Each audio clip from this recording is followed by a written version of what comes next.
committee members, county chief officers, the acting county secretary, chief of staff and advisors, the vice chair of the county public service board, the chair of the Kitui County Human Resource and Rationalization Committee, and the members,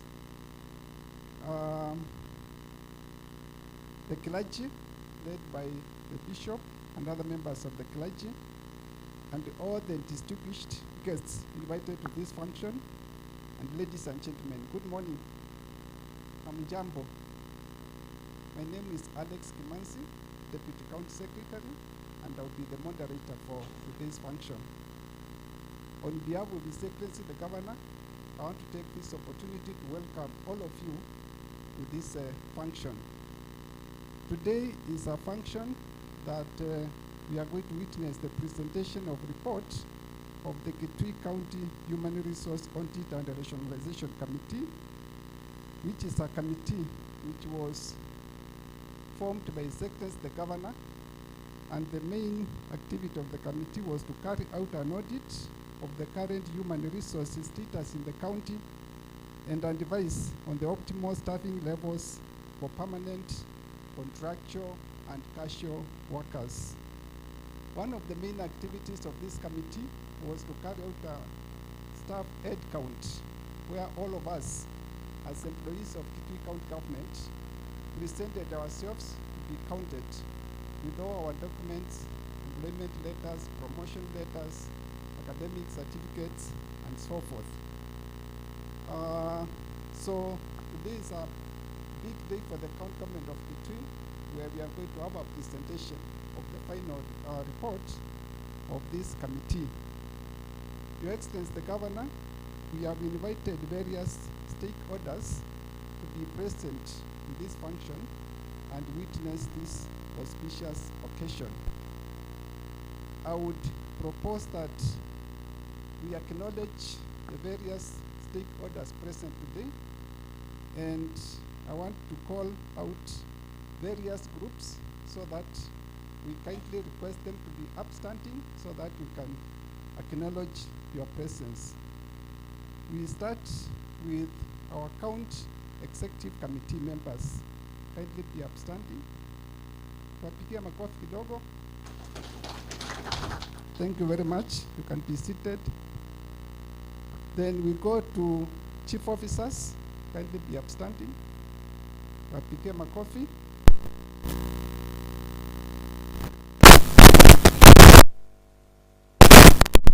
Advisors to His Excellency the Governor and also tuwapigie makofi. Our acting county secretary, please.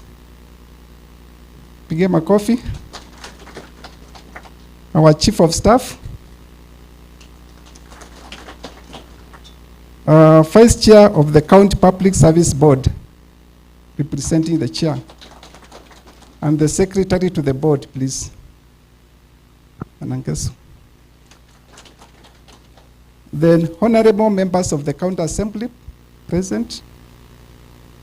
Wapigie makofi. Thank you very much. The chairperson and members of the Kitui County Human Resource Audit and Rationalization Committee. Be upstanding, please. Pigie makofi. We have invited also the members of the clergy, bishops, pastors. Wapige makofi. Asante sana. Then we have members of the professional and business associations, Kitui and Mwingi. Wapige makofi. Then we have got the trade unions members present, Kitui County Workers Union. If you are present, please.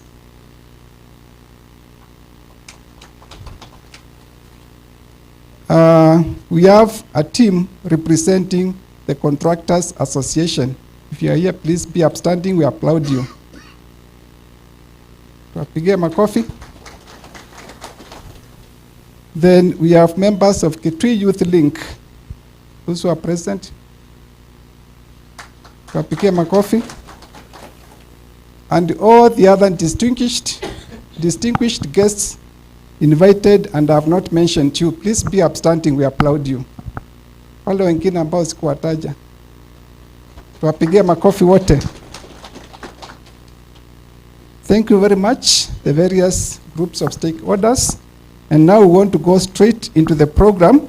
We are on item number 3, where we are going to receive brief remarks by His Excellency the Governor.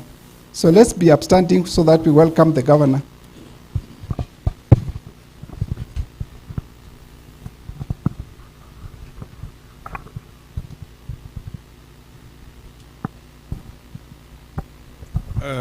Tutuketi tafadhali.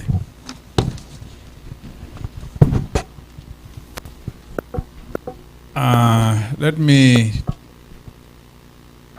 take this opportunity to welcome all of you here. His Excellency the Deputy Governor, Honorable Speaker,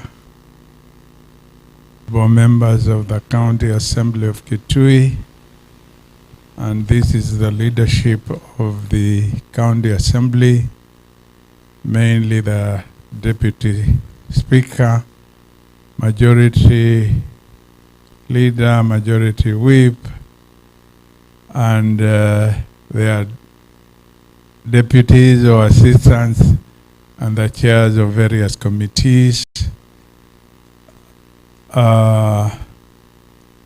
members of the County Executive Committee of Kitui, who are ministers, chief officers who are here, members who represent the religious leadership in our county, and all other invited guests.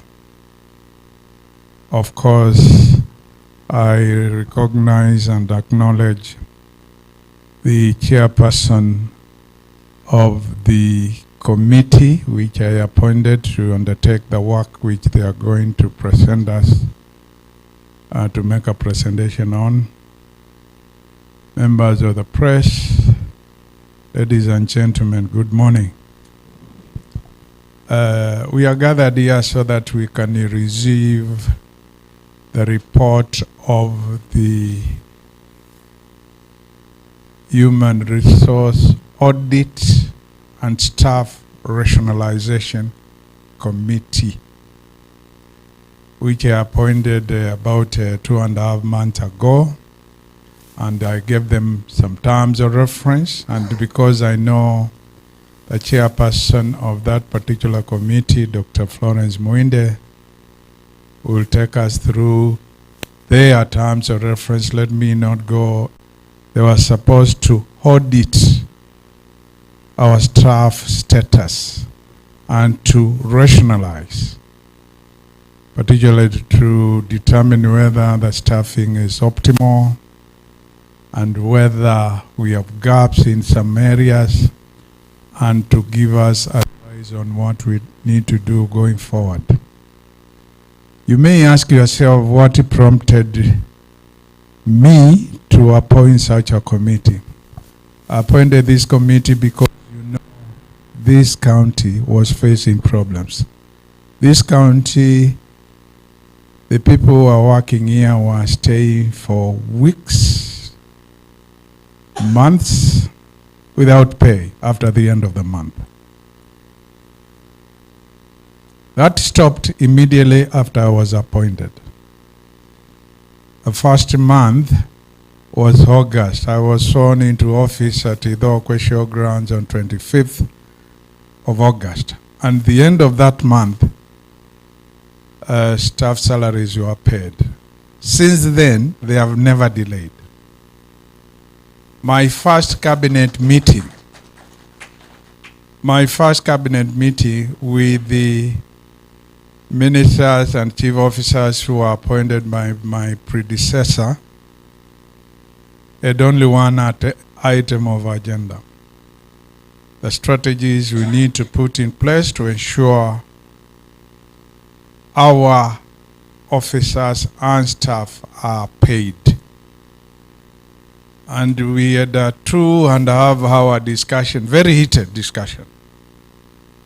And I told them, when you do not pay staff, it's like introducing cancer in one's body. And you know what cancer does.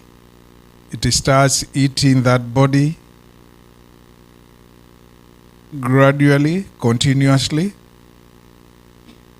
up to a point where that person just collapses and dies.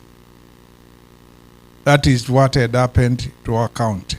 Not paying staff, we are going to get to a point where this county collapses. Why? Because the most important resource of this county is its workers. It's not the computers, it's not the vehicles, it's not the tractors, graders, etc., but the workers, because they are the ones who ensure services which we are supposed to deliver to our people are delivered. They are the ones who are supposed to ensure the environment, enabling environment we want to create for all other stakeholders to play their respective roles. If they are businessmen, to do their business and they make money out of it. If they are religious leaders, they do their work, and even on Sundays, those who conduct their service on Sunday, they have people attending and also paying sadaka.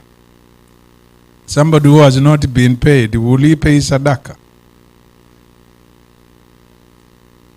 And the people who also are businesses, they need to see people who are buying, people who have extended their premises and they are renting rooms or houses to our people. There are people who are paying so that they can also service their bank loans. So that was one of the problems. Because I said, although we've been able to pay our salaries for the months we've been there, if we do not cure one of the core problems, which I'm sure the committee will be able to share with us, and which we suspected, and which is the second reason why I also appointed the committee. Because I used to get a representation from permanent and pensionable staff saying they have no work because other people were brought on casual basis. And they are the ones who are doing the work, and they themselves are idle. You get a specified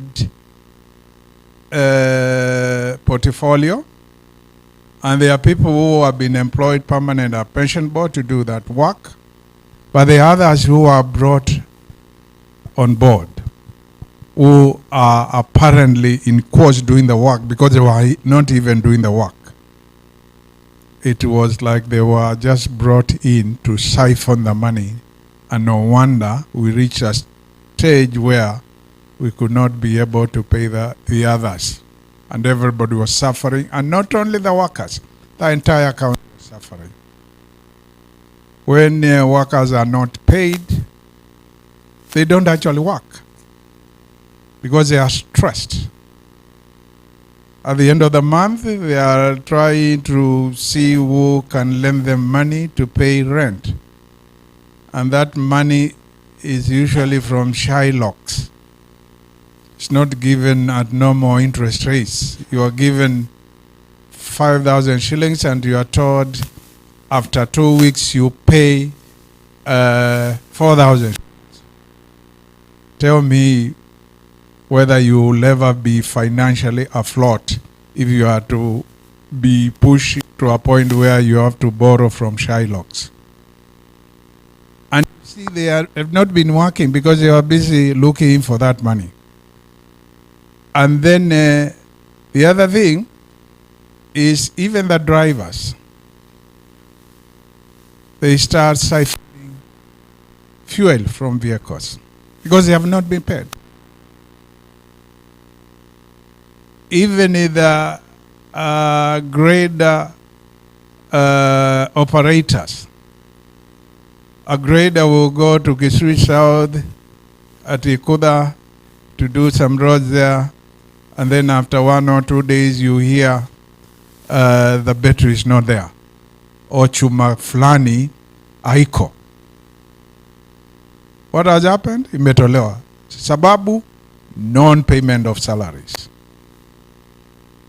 Then another cancer. Rumor mongering, propaganda, inaanza.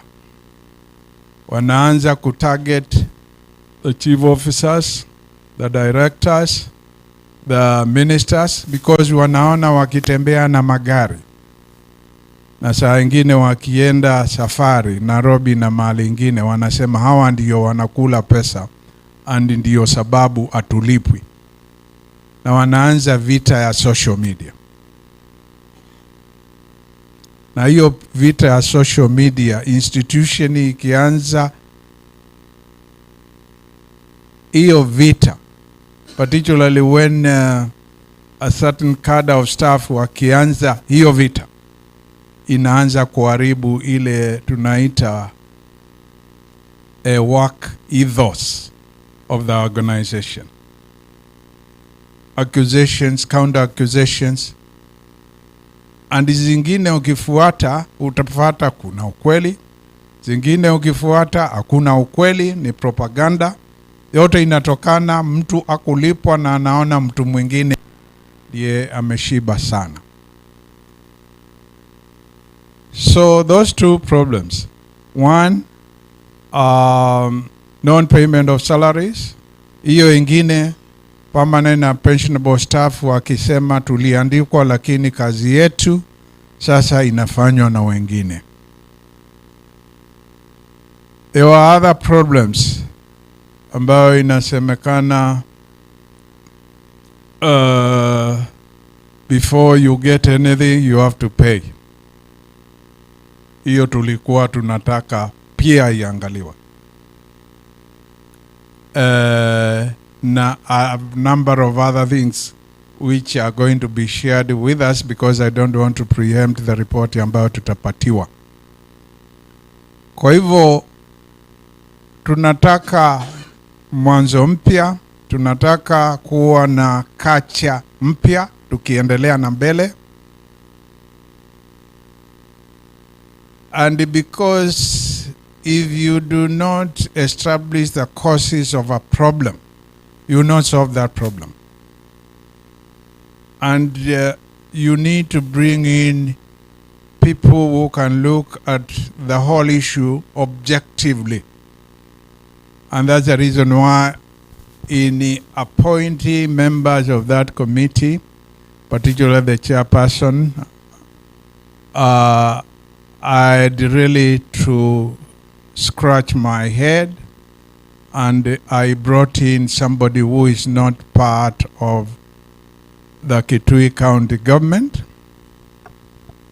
and I brought somebody whom I believe has the qualities to lead the committee and to do that work in an objective way and to give us a report which is balanced, which is fair, and which is just. And that was none other than Dr. Florence Moinde, she will introduce herself, but she is a director in the public sector ministry at the national government. I had to write a letter to the minister responsible for public sector, Honorable Aisha Jumwa, so that she could be released, together with a few other officers who are part of that committee, and she will be introducing them. Of course, we also had to have people from within, particularly in the relevant departments, but with the proviso that they should not bring biases to whatever was being done.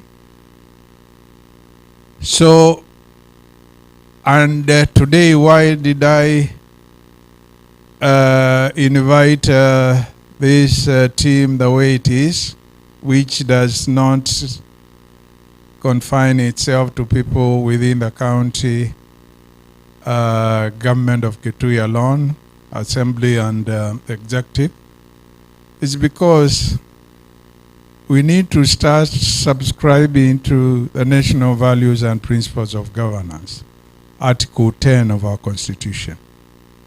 If you look at Article 10, the first value is patriotism. And kuna zingine hapo. The last one is sustainable development. But hapo katikati, utaona transparency and accountability.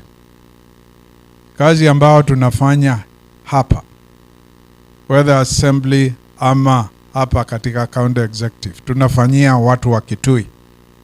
And we don't want to do anything in closed doors. Because once you do that, there will be a lot of rumor mongering.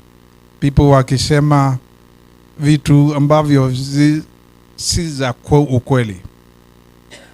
So we called the others who are not part of us to hear the report first hand from the people who are appointed to prepare the report.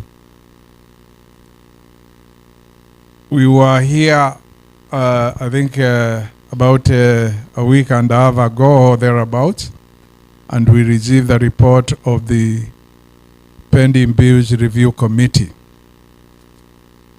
We have initiated processes to implement the same, as we indicated when the report was being prepared.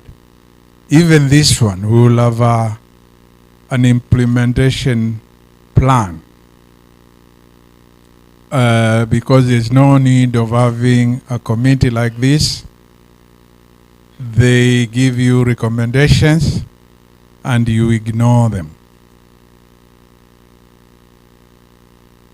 Kwa hivyo nili-invite wale wengine ambao hawafanyi na county government of Kitui, because we want to be transparent. Na hii county ni ya watu wa Kitui, sisi tumepatiwa nafasi ya kuongoza. But as we lead, we need to be inclusive. Of course, we could not have this in a baraza at the showgrounds. We only could have a representative team. Of course, we have also invited members of the press. As I've said many times in the past, they represent the rest of our people and the rest of Kenyans. And they will have an opportunity to ask questions, which Dr. Florence Muinde will respond either herself or request one of our members to respond to. And the questions they're asking is not necessarily on their behalf. It's on behalf of other people from Kitui who are not here, and on behalf of other Kenyans, because Kitui County is part of Kenya. Na kwa hayo mengi ama machache, it's now my pleasure to invite the Speaker of the County Assembly to say something. Bear with us with the protocol. I think the Speaker is the head of the County Assembly.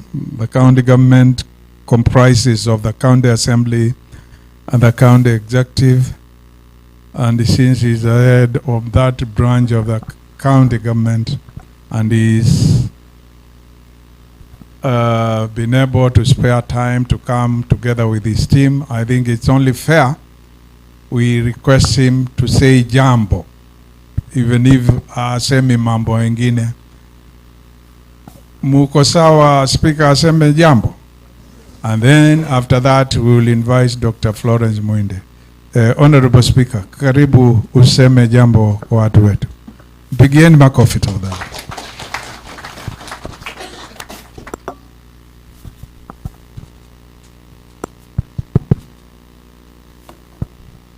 Thank you, Your Excellency the Governor, for inviting me to address this gathering. Allow me to acknowledge our Deputy Governor, His Excellency Augustine Kanani, our members of County Assembly present, beginning the Deputy Speaker, Majority Leader, Majority Whip, Deputy Majority Whip, Deputy Minority Leader, Majority Whip, and other members of the County Assembly, members of the Cabinet, Chief Officers, advisors, and I've seen a good team of advisors. No wonder these good decisions are being made. So I'm happy to see the advisors, all County Government of Kitui staff and County Assembly of Kitui staff, clergy, Imam, nimekuona, Right Reverend, asante sana, members of the community, members of the business community, and the press, habari ya asubuhi. I'll try to be very brief, Your Excellency, because this is your day. And I want to start by thanking you, Your Excellency, for finding it worthy to invite us to be part of this process. And this is not the first time you are inviting us. Even when you are receiving the pending bills report, you invited us. When you were swearing in the chief officers and the CC, you invited us. That actually proves what you have said about Article 10 of the Constitution, inclusivity. This County Assembly, Your Excellency, is part of the County Government of Kitui. And we should actually, the way you have said, we should always work together. The County Assembly and the County Executive, we are all officers of the County Government of Kitui, led by His Excellency the Governor and the Deputy Governor and the Speaker, the honorable members, and all of us. We are in one government. And Your Excellency, one thing I chose to do on my own, even without consulting you, wherever I go and I attend a public gathering, whether formal or informal, I always give your greetings. And the greetings, yes, I always do that. I tell them, Governor amewasalimia, tumeongea na yeye, hata hatujaongea. Yeah, because all of us, we are ambassadors of this County Government of Kitui. Na kiongozi wetu ni nani? Governor na Deputy Governor. So I want to challenge my honorable members. Wherever we go, salamu ya governor lazima ipeanwe. Si ni ukweli?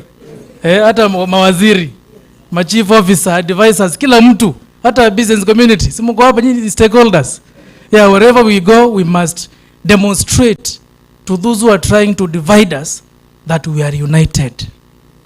Na venye governor amesema, social media lazima ikue. Unajua, in the constitution we have freedom of expression. Huwezi ambia mtu asiongee. But governor, I think I'm happy that umejua chanzo cha hizo propaganda. Ni some of the staff who are disgruntled. And this human resource audit is very important, Your Excellency. Yesterday I was at KBC doing an interview, and your photo was in the front page. Then now the journalist is asking me, hey, Speaker, your governor is in the front page. What is happening in Kitui?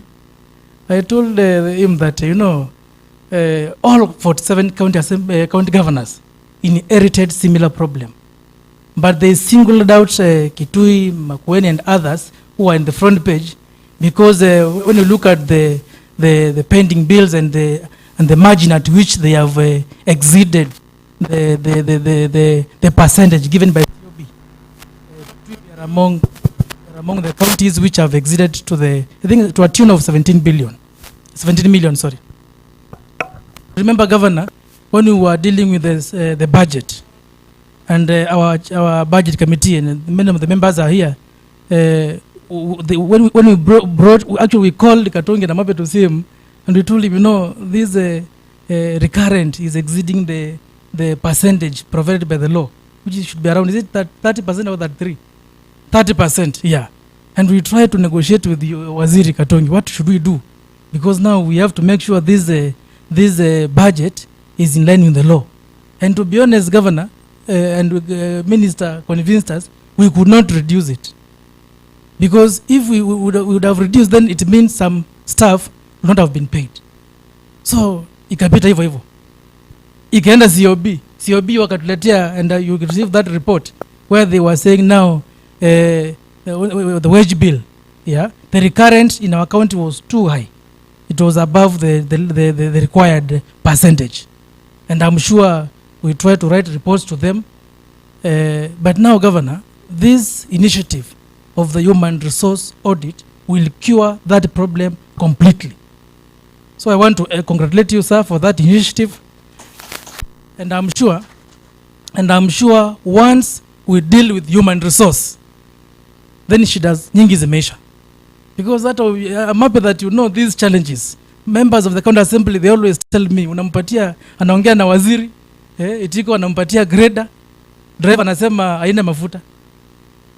Ama driver anafanya kazi 2 hours, the rest of the day amelala. The staff were not motivated. Because to be very honest, kama uko na njaa, others were even telling the members, itabidi unitafutie mahali pa kulala. Sina chakula, sina mahali pa kulala. So Governor, I want to congratulate you, and part of oversight is now what we are doing here, Your Excellency. Remember when you were swearing in the ministers, you pleaded with us to make sure that we don't harass you as we do our work. I want to assure you that this team will never harass you, sir. In fact, we want to help you and support you, because by coming here, the ideas we shall get here.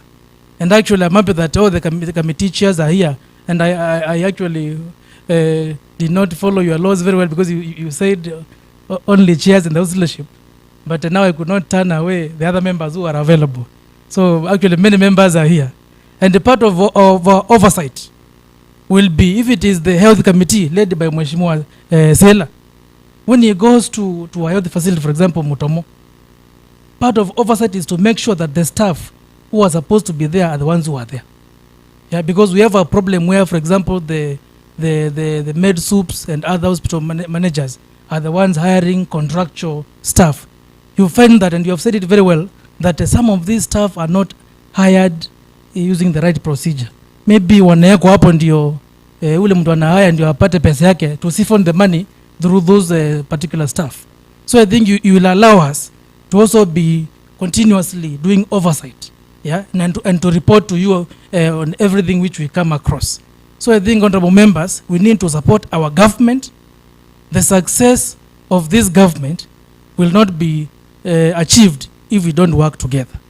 And I want to assure Governor that as the Assembly, we are committed to work with you. You are our leader. We will support you. We will support our Deputy Governor. Mawaziri wetu wote, we will support you. Yeah? Chief officers, we will support you. Ukiona mheshimiwa amekuja kwako kuongea na wewe, ni vile watu wako. Unajua part of our work is representation. Representation. Na hatuwezi enda kwa governor sisi wote. So when you see mheshimiwa Sela au mheshimiwa Yamo, we call him Yamo Sylvester, coming to your office, waziri Gemanga, watu wa Matinyana wamemtuma. Yes. Sasa amekuja hapo kuwakilisha. Ukiona mheshimiwa Mwange ameenda kwa mwendano, watu wa Segura wamemtuma. So that is part of representation. Na msichoke tafadhali. Si ni ukweli? Yeah, the same case applies to our chief officers and all other officers. And the first value is patriotism.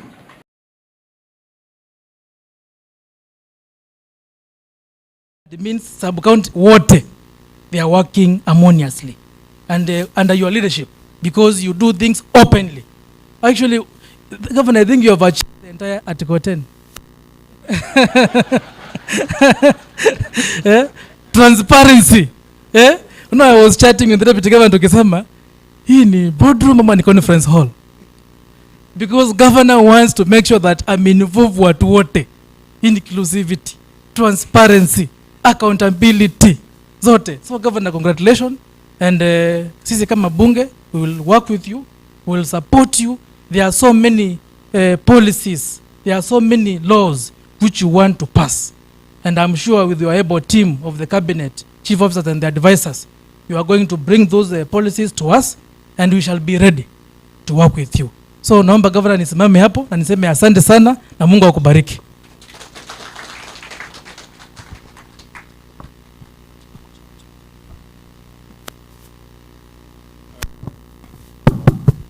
Thank you, Honorable Speaker. Mpigieni makofi tena.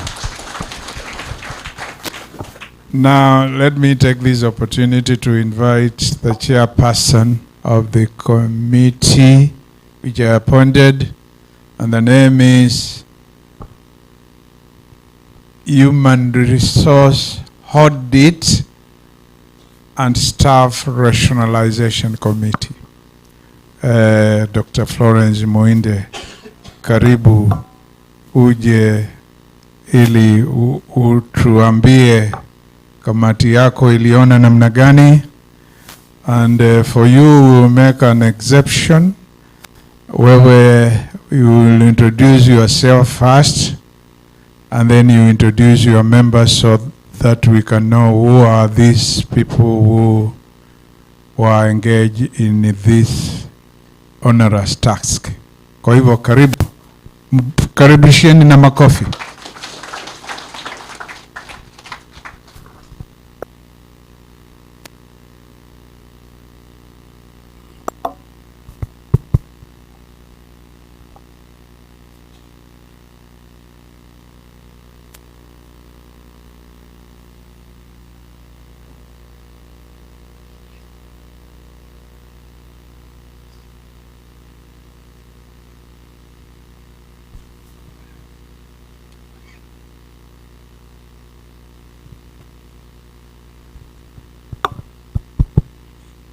Thank you, Your Excellency, the Governor, Dr. Malombe, for the opportunity to introduce myself and to do this presentation, and to introduce my committee as well before I can do the presentation. Thank you for the job you have done. Already you have done quite a lot of my work, like the problem statement has already been stated. So I would wish to start by introducing members of my committee, and when I call them, I kindly request you to stand so that the people gathered here, these important stakeholders of this county government of Kitui, and they are residents of Kitui. So I start by introducing myself. He has already introduced me. I'm Dr. Florence Nzisa Nzwili Moinde. I'm a career public servant for the last 33 years. Having started as a teacher, educationist from 1990s, 95, joined the reform program, civil service reform program in OP, Office of the President then, grown there, just changing one department from another. From the civil reform program, I joined the management consulting services. That is the department that rationalizes government departments in this country. What does that mean? When a new government comes in, like it happened last year, we move in through a direction from the head of public service once the president pronounces himself, and go and handle the functions that the president gives through an executive order number 1, like it happened here in Kitui. We also work with county governments a lot to do that. Many things. I've worked in as director in training, many things in the public service. I've worked in many task forces, and I think I'm happy to say His Excellency the Governor keeps talking about Articles 10 to 32 everywhere. And like the Speaker, Honorable Speaker said, he lives the values. I worked with him in 2010, precisely, to come up with policies and draft bills, legislations to operationalize Article 10 and 232.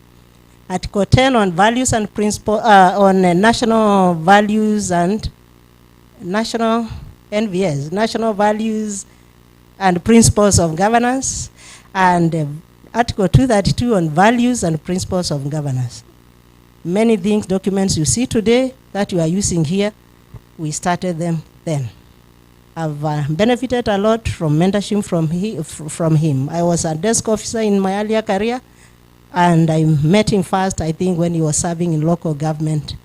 And he's a great person, he's a great worker, He's honest and he loves what he does, and especially for the people wherever he is as a public servant. Thank you very much, Governor. Now, having said that about myself, I stop there. In this exercise, I'm the chair, tasked to operationalize 8 or 10 TORs that are very heavy. And in this job, we work as a team. There are members that were registered along with me, and I start by calling their names. There is Solomon Ndonye. Please stand up. Solomon Ndonye is the vice chairperson of this committee. Solomon holds an MBA in strategic management. He is an experienced practitioner in the area of human resource management. He brings in a lot of experience from public sector. Karibu sana. I want to introduce a member who is known to all of you here, none other than Mrs. Rose Masha. Mrs. Rose Masha holds an MBA, and she's a seasoned public servant. She's my mentor. When I was a young officer, I served under her, and I've learned a lot from her on how to work. She's been many things. She has served and in the implementation of the reform, civil service reforms, that made civil service what it is today, although we are diluting it as we go ahead. She was in the forefront. The improved salaries that make people from private sector to come to want to work for government today, Mrs. Marcia was behind it. Mrs. Marcia served under SRC. Mrs. Marcia, I don't want to give the full CV, and she was here, the first county public service chairperson, Kitui County, with a wealth of experience. And I've had the 3 months I've been in this county, very many good points of her contribution to this county in terms of ensuring qualified human resources, people who are suitable with the right experience and right qualification to operationalize the services of the county. Thank you very much, Mrs. Mercy. Next, there is Mr. William Kavuvi, another very senior public servant who has just retired. Mr. Kavuvi is a management consultant.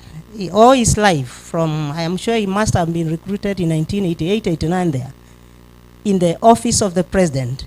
He was employed as a management analyst to do the job that I've said, all the time to assist government departments to understand policies around management and to help them especially to operationalize executive orders and the policies around appropriate public service management.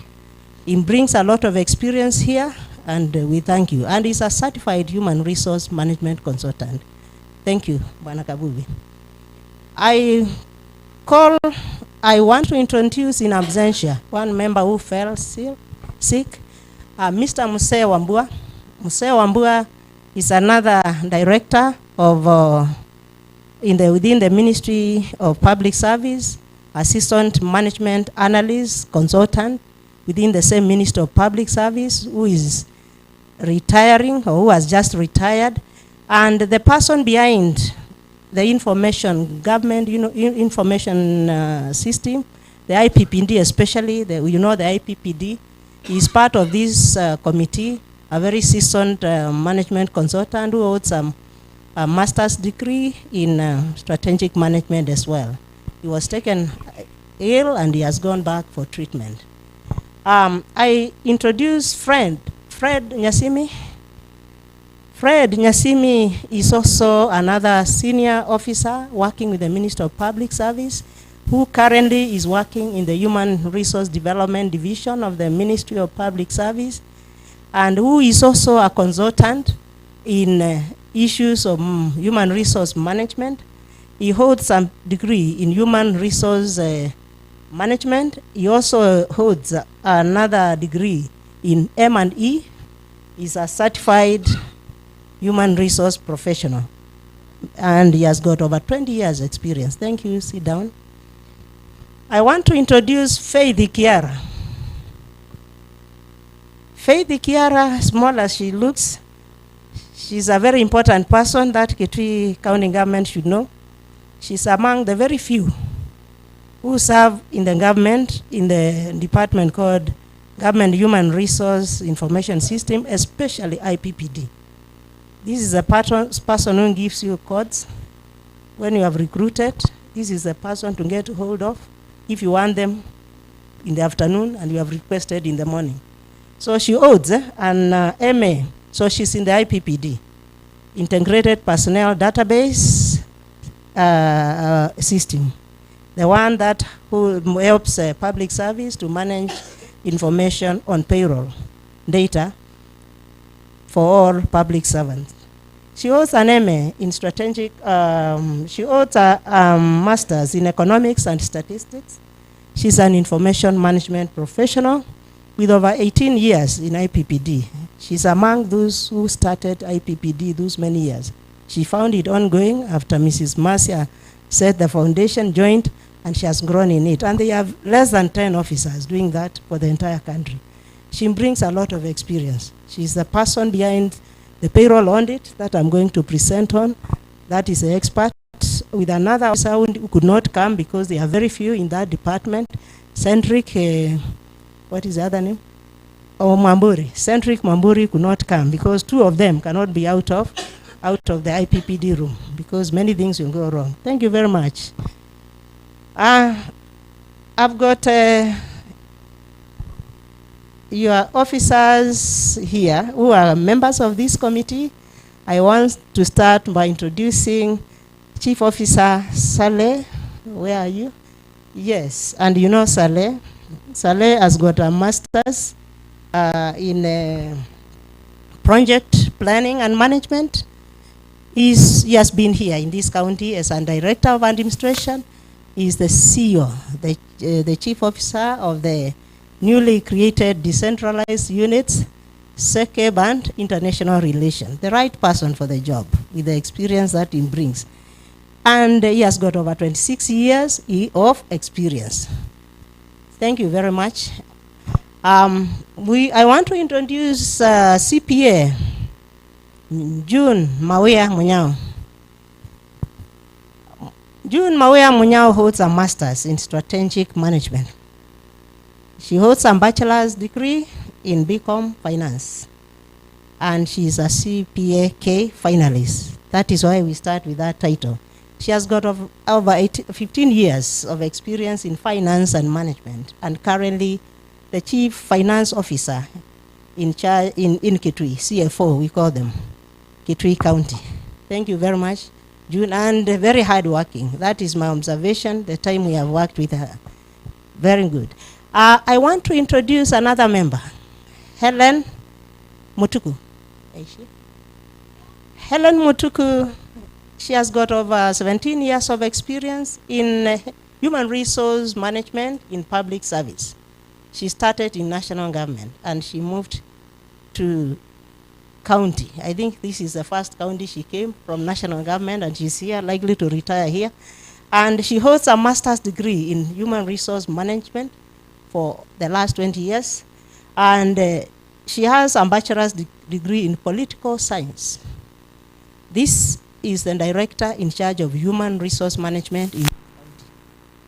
When things go wrong in human resource management, she can explain something. And she has brought a lot of this wealth into the exercise. She's very hardworking, working for very long hours. Very good. Thank you very much. Have a seat. Who have I not? And I want to introduce the Joint Secretariat. I start with Angeline Due. Angeline Due, where are you? Angeline holds a master's also in public policy. She's a director of administration in this county government. She's been of very great assistance to the committee for the weeks we have been here. Very hard-working officer also and committed to duty. We thank you for that, for applying your administrative knowledge and experience to organize us to work well. Thank you very much. And then there is David Silu. Where is Silu? Yes, and David Silu holds a BSc. He's a nurse, I think. BSc in nursing, I hope I read it well. And a master's in public health from Kenyatta University, KU. He works here in the hospital here. He's a member of the committee, very valuable member of the committee, versatile in what we are doing, and he has been of great contribution. Thank you very much, Silo. Mr. Tom Onjuang, where are you? Tom Onjuang? Tom? Yes, Tom Onjuang is a man there, and Tom holds an MSc in Human Resource Management from JKUAT. He's a certified human resource practitioner. He works in this county, in the Human Resource and Department.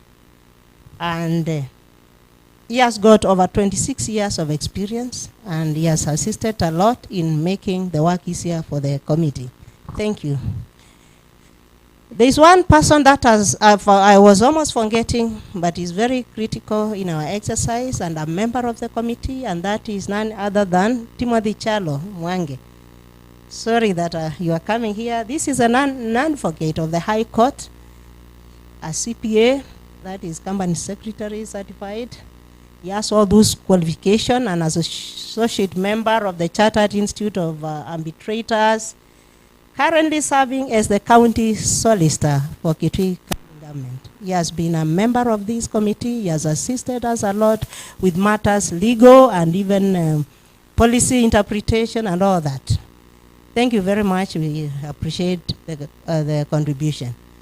I don't know whether I've left another person by... Yes. I'm so sorry. I call upon other member to stand up, and that is Pius Kakumo. Where is Pius?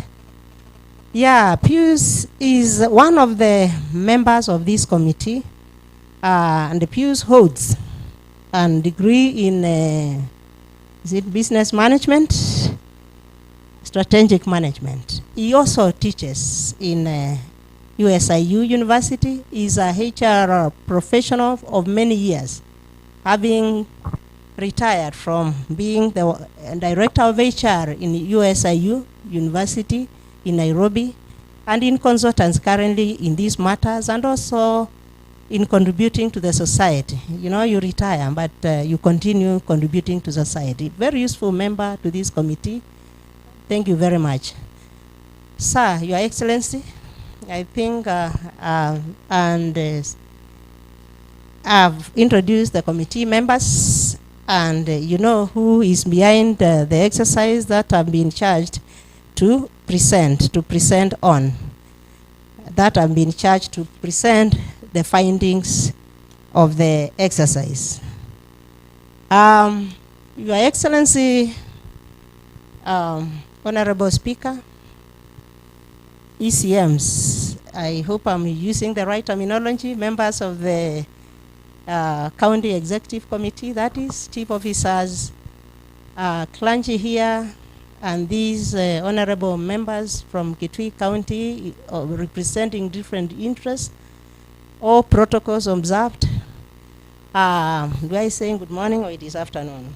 Good morning. Good afternoon. My task is simple. You know, here is a task that has been done by a committee. As a chair, mine is just to ensure things happen the right way, and I also work because we share the work. As a chair, you do so much because you are also assigned tasks to do in addition to ensuring things run comfortably. My task is going to be easy in that the speakers, that is His Excellency the Governor and the Speaker, have touched quite a lot on what we have been working on since November, when we were appointed through Gazette notice to undertake this exercise. So mine is just to request to allow me to present the findings of the committee. I've already mentioned the membership. We were appointed 11 members, and we co-opted 2 other members, that is Wambua Muse, Faith Kadure Ikiara from IPPD, Centric Mamburi from IPPD, Minister of Public Service, because of the payroll audit issues. That is still the membership of the committee, the 3 joint secretaries, like I've said. There is Angeline Mwende, Tom Onjuang, Mercy Dakipi Mutinda. I had not introduced her. She's on leave, maternity leave. She has done a good job, nevertheless. Guiding principle as we undertook this exercise were that integrity, one is integrity, and it requires a lot of that. Professionalism, and it is a requirement in public service through Article 232, Article 10, and all that. Accountability, fairness, equity, meritocracy, transparency, confidentiality. We had quite a number of terms of reference, and all this work was to be executed, I think, in 44 days. I've lost now the count of the days, but 44, in addition to 15 other days. So in total, that is, how many days? 59 days. And in 59 days, we were tasked as a committee to undertake a staff head count of all employees, including cashiers of the county government, to ascertain the actual numbers. TR2, we were to account for every staff in the county government integrated payroll and personnel database, IPPD, where Faith works, what Helen uses to pay people here. Number 4, we were to undertake skills audit to establish and develop skills in the county, public service, and that is about academic and professional qualifications, areas of specialization, and other relevant skills. We were to propose an organization structure appropriate for the county government in the performance of its functions and mandate in line with the county government function as outlined in the Constitution of Kenya, Schedule 4, Part 2, as well as other laws. 6, we were to establish the staffing gaps and or overstaffing gaps in respective county governments. 7, we were to determine optimal staffing levels for the county government. And 8, carry out an evaluation of all processes relating to appointments, training, promotions, redesignations, to establish the level of compliance with the relevant laws and policies. 9, in those days, 44 days plus 15 others we were to conduct payroll audit to establish the level of accuracy of data and compliance with relevant laws and policies. And 10, we were to provide an action plan based on the findings and any other matter incidental to the above. So, what did we do? When we were called for the letters, I think it was 22nd November, in this same boardroom, we were given letters. We did not even have a concept note of the assignment. And you know, it is a concept note that gives an appreciation of what the assignment entails. But it was like putting the cart. Actually, that is what happened. A cart was put before the horse. So we came here, and the first task we were given, among the many, is to develop a concept note.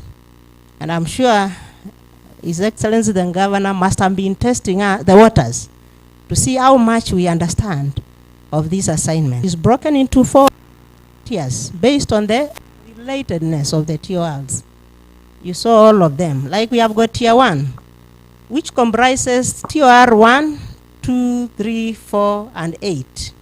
All those are issues on staff matters. We brought them together to understand them better and to know how to address them holistically. Then we assigned one team to be in charge of that. The team leader, we had for TR1 on staff matters. I had Pius Kakumu leading that team with other members, 3 of them. And Tier 2, it comprised TRs 5 to 7. And it was on appropriate organization structure and staff, organization and staffing structures. Another team basing on the competencies that every member was bringing to the committee was assigned that, and I was part of that. Tier 3 dealt with TR 8, which was evaluation of processes relating to appointments, training, promotions, redesignation.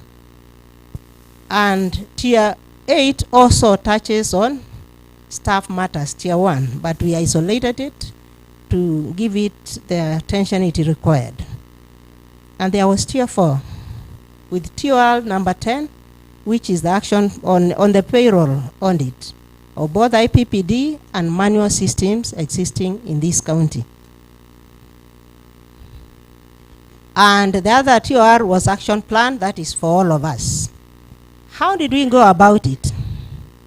We did literature review of existing policy documents within the county or structures that have happened in the past. The governor's manifesto to understand is a vision for the county, CIDP 2018-2022, and the one undergoing development now for the next 5 years. And these many policies, including the one on Article 10, Article 232, on values and principles of public service, because everything hinges on that, like His Excellency the Governor said. We interviewed, we discussed, we used questionnaires, we had a template to capture the HR data during head count with certain areas to observe. We also did observations wherever we went to the wards, because we went to every ward in this county and we met people in their natural environment. We counted them there.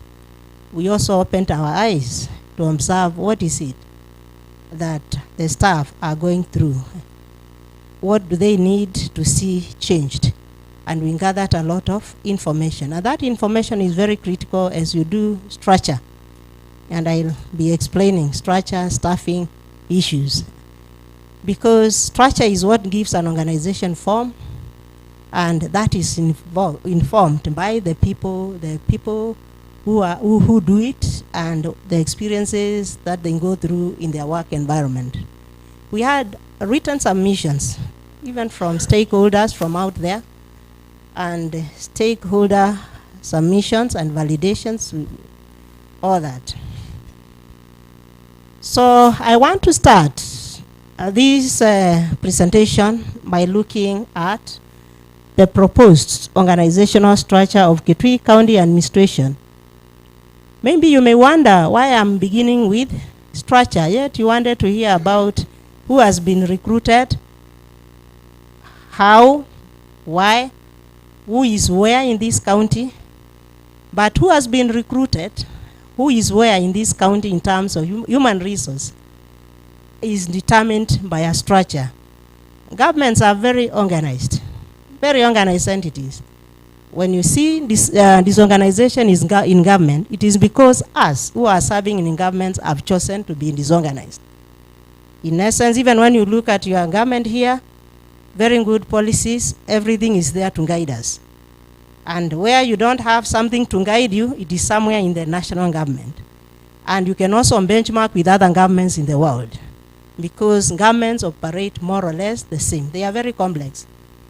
And we normally say that if you want to succeed, you must have a structure in place, even planning, this organization structure. You must understand your organization and what you exist to do.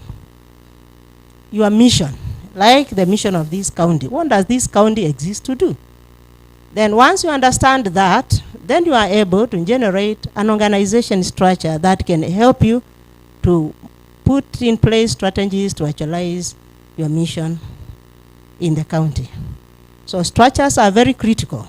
They come before. When you bring in people issues, you are put a cart before the horse, and it is messy and clumsy in any government that prioritizes recruitment that is based on nothing. You know, it becomes a very messy thing.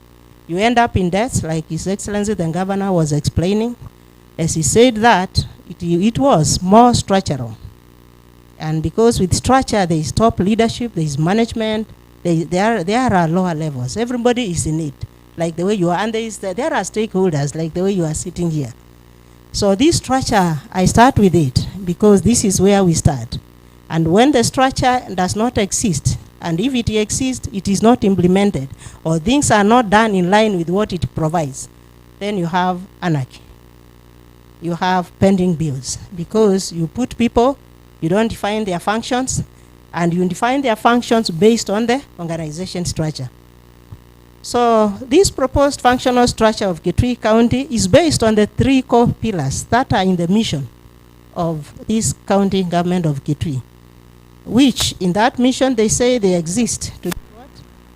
To provide effective county services, to provide an enabling environment. Because as governments, we cannot do much. We can only provide an enabling environment for people like you, all these various people who are here, to be able to make their contribution, and that way we move forward.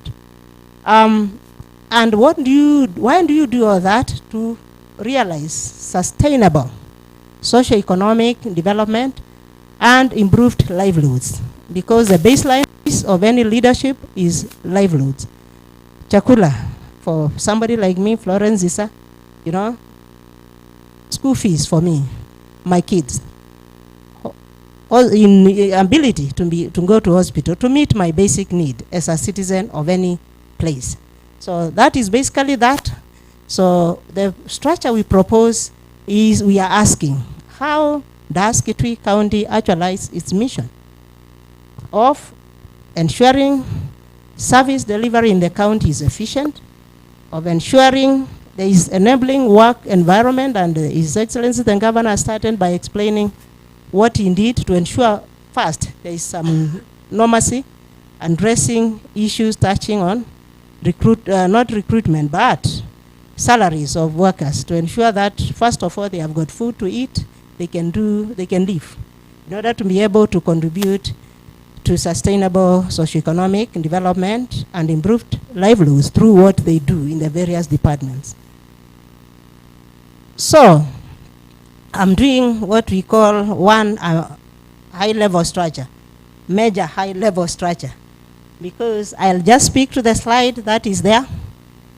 When you look at this proposed structure, it comprises the 10 ministries, each led by a county executive committee member.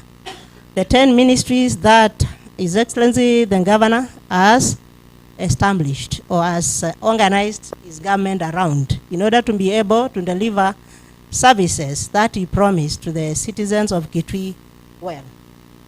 When you look at that structure, at the center there top, it is the office of the governor. In structures, we don't talk about people. And we go wrong in public service when we start talking about people. You say, iyo ni kazi yangu, kama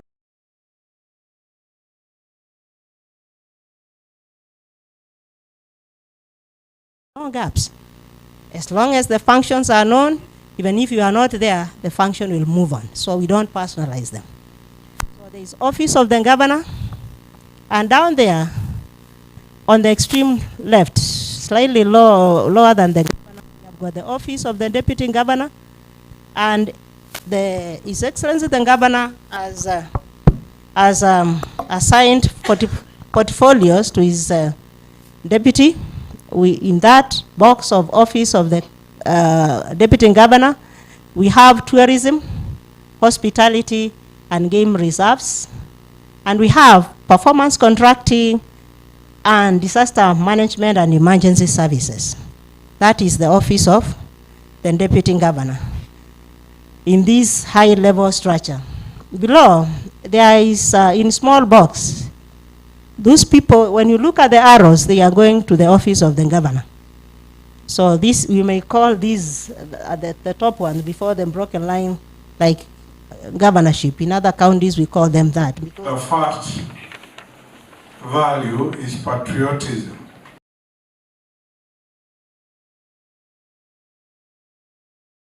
Board on the right with unbroken line. Why unbroken line? Because they enjoy some autonomy.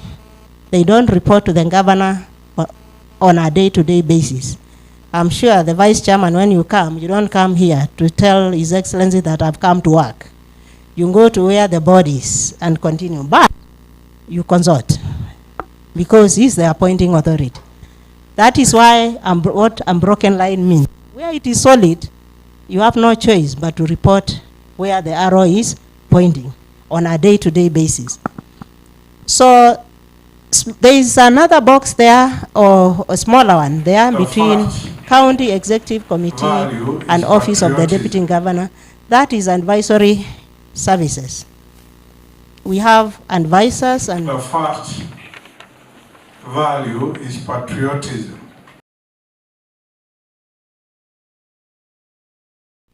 They belong there. And these are people, although they will be assisting departments, ministries, departments, in their areas of expertise, they will be reporting directly to the governor, because they do that on behalf of who? Of the governor.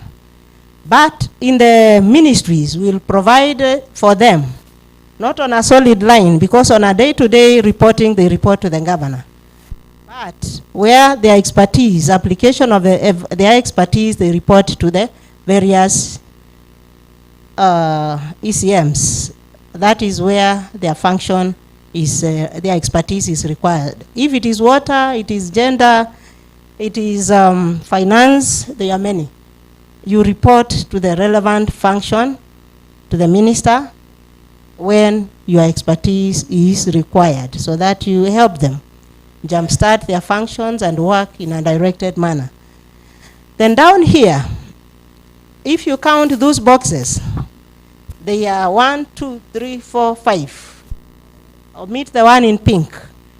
Those are the 10 departments. And this is telling you the hierarchy, how the ministry is flowing.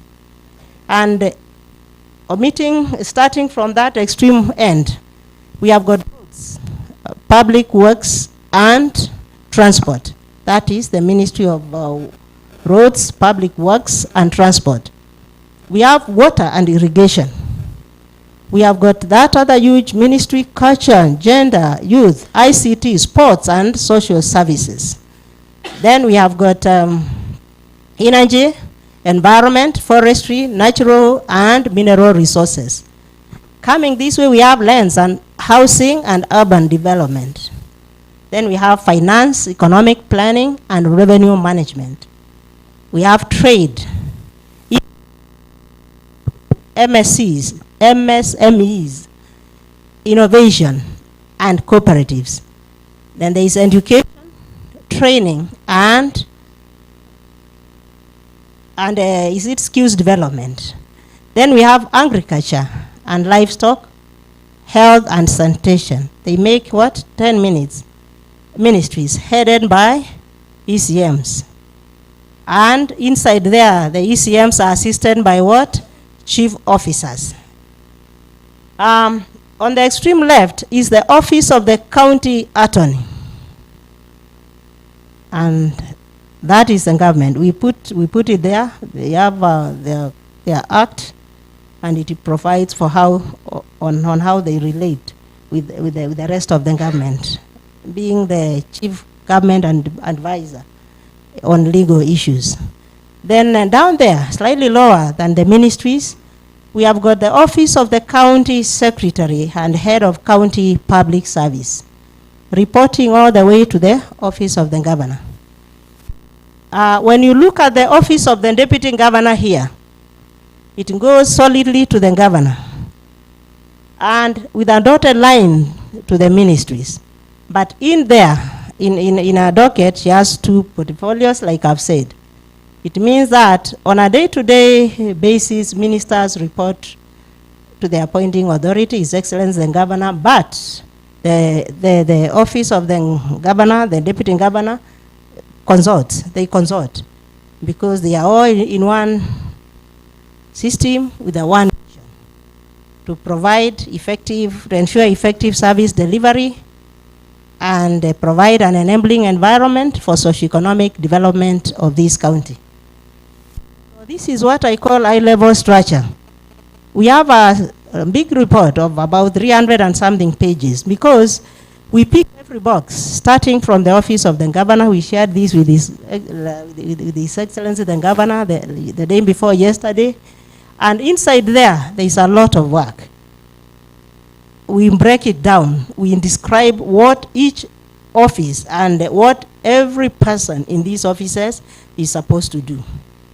From that office of His Excellency the governor, His Excellency the Deputy Governor, what the committee does, when you read that report, you'll see that, what the advisory services will be doing. And within the advisory services, there is the office of the Chief of Staff. It is within there. We have broken that in narrative and even drawn structures cascaded to the level of section for the independent ministries to account for what every ministry will be doing, and the various chief officers who are placed under every ministry, what they will be doing, and the separation, of powers, or responsibilities, I'm in charge, my work begins from here and stops here, to avoid duplication. For us to do this work, we visited the counties and we got feedback on areas of duplications and overlaps, because a proposed structure should address that. And there were many areas where people did not know what they were doing. They were overlapping, and that is a duplicating effort. I'm doing special programs, somebody else is doing special programs, another one is doing special program. Waste of time, waste of human resource, and financial resources with no results for the citizen. We identified those areas. In the past, I've presented that here of the challenges that were reported when we went to the field. I saw some people were there when we did that. I'll not repeat that today. We went there and spoke with citizens on some devolved functions that since 2013, they have not been operationalized. And they have been there, and they are still there.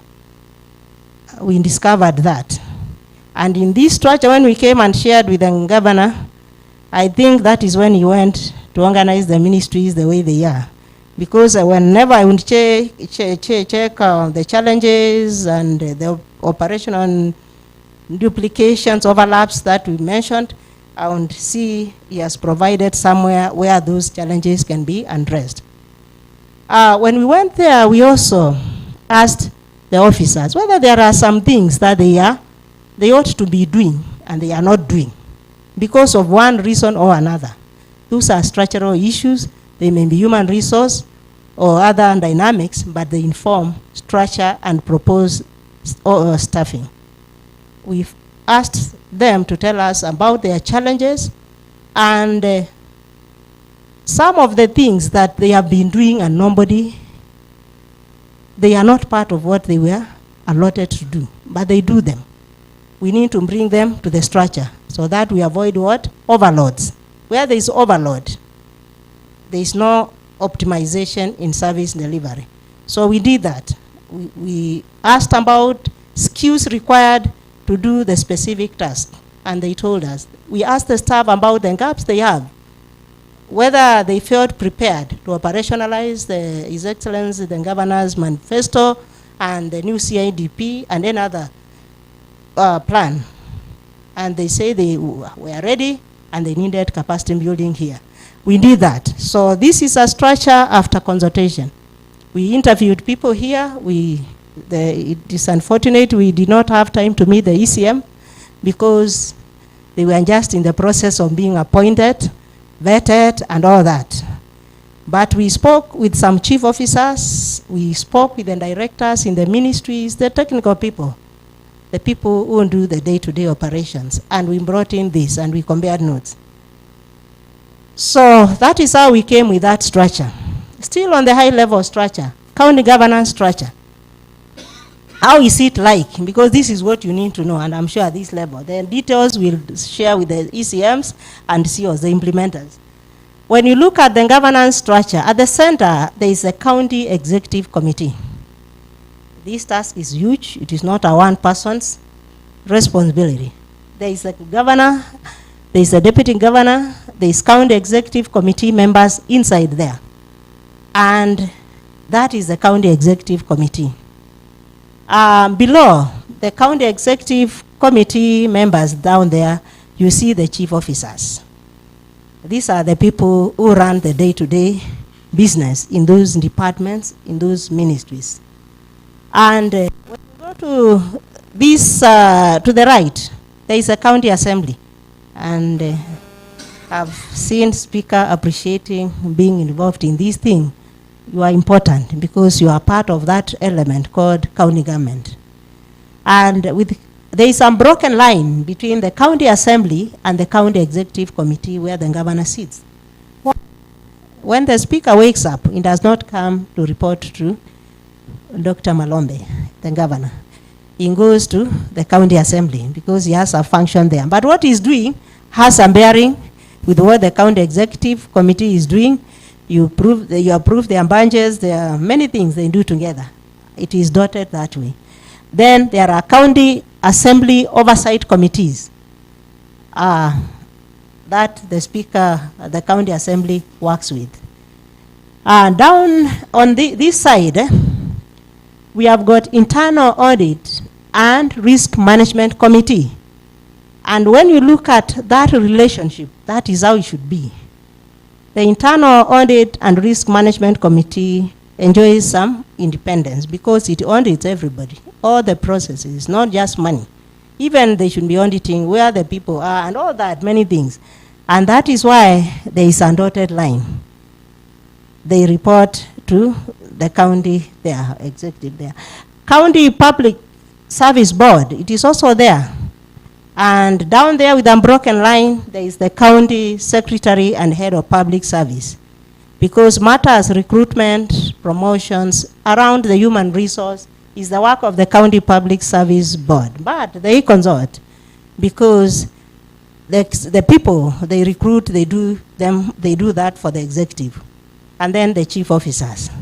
So that is the county governance structure. And the last one, and I'm coming to the last one because I'm just tackling it at the high level. We have got governance structures grouped into three. We have the strategic. When you look at the strategic, it is at the top there, where you have got the governor, the deputy county executive committee. County executive committee. They are in the strategic. They are the people who provide direction. If they sleep on the job, the county sleeps for the rest of time and suffers the things that you are narrating here and that we have heard again and again as we interact with the citizens of Kitui. Then there is the operational level, and that is where you have got chief officers. These are the operatives of this county and the directors.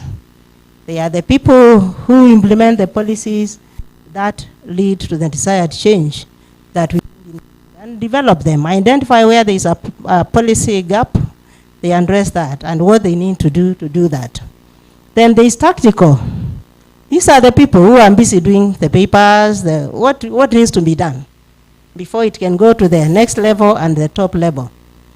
And there you find the deputy directors, assistant directors, and the general workforce. Staff, they are there, operational people. They are the core delivery team. So, in essence, if in your structure the tactical are missing, then you can't deliver. Even if you unajaza huko njuu, utanjaza, but there will be nobody to do what? To run around to do the small things that make the difference in service delivery. So basically, that is the structure. I said governments are complex and they need to be organized. And the structures organize government because you define functions very clearly. And then you bring in people to do what? You bring in people to operationalize the functions, to do the functions to serve Mwananchi the way Wanjiku, I don't want to use Wanjiku, I use Nzisa, Mkondi Nzisa, and Katunge, and not Mudhoni, but Ndonye, the way Ndonye needs to be served.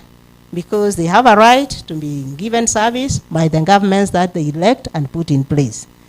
So, ladies and gentlemen, that is it about structure. I just wanted to give you an appreciation about maybe what His Excellency the Governor has been doing since August, and it is thinking around this. For us even to be able to organize it the way you have seen. When we came in November, they were in the kitchen. These things are emerging in January is when they are coming out very sharply, and people coming on board in form of COs, ECMs, and advisors to help in operationalizing. Otherwise, I thank you for listening to this part of the presentation. And that is TOR on organizational structure. We have also staffed it. I will not share that now because it will take a lot of time, but we serve as per the competencies required to execute each and every function within that. So we come to this topic on headcount. I'm sure this is what everybody has been waiting for. It has been a very arduous task, but I needed to bring you the structure first.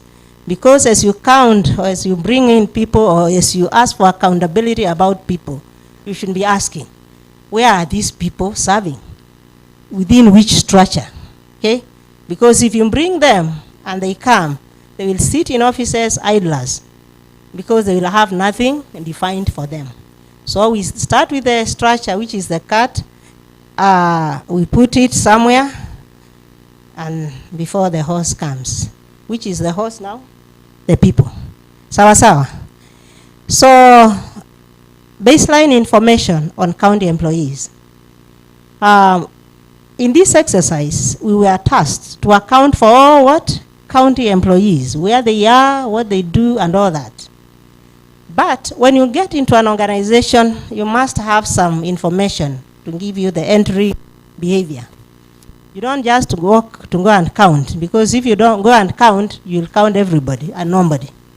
So here we started with baseline information on county employees provided by the Department of Human Resource Department.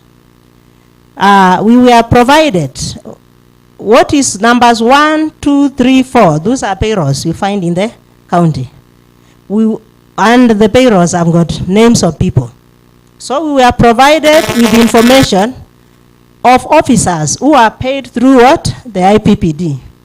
And that baseline information gave us 4,019 officers, forming 49.5%. Then we were provided with a list, a baseline list of officers who are paid through the manual system. And these are 69. We were given. Oh, sorry, sir. I thought I spoke about it when I was introducing faith. The IPPD, it is integrated payroll and data management system. Integrated payroll. Actually, it was introduced many years. I think 2004 is when we operationalized it fully in government. And it was meant as part of the reform program that Marcia and ourselves and others before us were implementing to stem ghost workers. We needed a system that can help us check, make the information around people more transparent, so that at a click of a button you can know who is where. It makes it difficult to do what? To bring on people and all that. That time we had a huge problem of ghost workers. And public servants were poorly remunerated, very miserable. They used to describe them then as people who wore ragged jackets and all that, because of the loopholes we had created. And so this came to stem that problem, and many employees in government, we are paid through the IPPD system. They have got our personnel data, and they integrated and for the payroll management purposes. Thank you very much, and sorry if I had not explained it. So when we talk about manual, system is using Excel or any other form here in the county or wherever to pay people outside that automated system. So we had a baseline information of 69 staff, forming 0.9%. Early childhood development, the ECD teachers, we are given baseline information of 2,401, forming 29.6%, and cashiers, people on very short contracts. It could be a week, they come in to leave and go, or at most, by law, the labor relations, it should be 3 months, and then you renew that. We were given 1,625 employees. That is what the Human Resource Department had, and it was forming 20%. In total, the baseline information we had comprised 8,114 employees, and that is what we were armed with as we went to do the head count in the various wards where we went. So we have got the head count findings. We have category of staff. And the category of staff, there are those permanent and pensionable staff in government who are paid through the IPPD, that system, automated system, payroll and data management system. And we have contractual staff paid in IPPD. And then we have permanent and pensionable staff paid outside IPPD for various reasons. Maybe they don't have personal number or for whatever reason. And we have got contractual staff paid outside IPPD. And we have those on manual system. And we have got another category called ECD teachers. It was very complex. I think after what happened is now when they will be able to be paid through.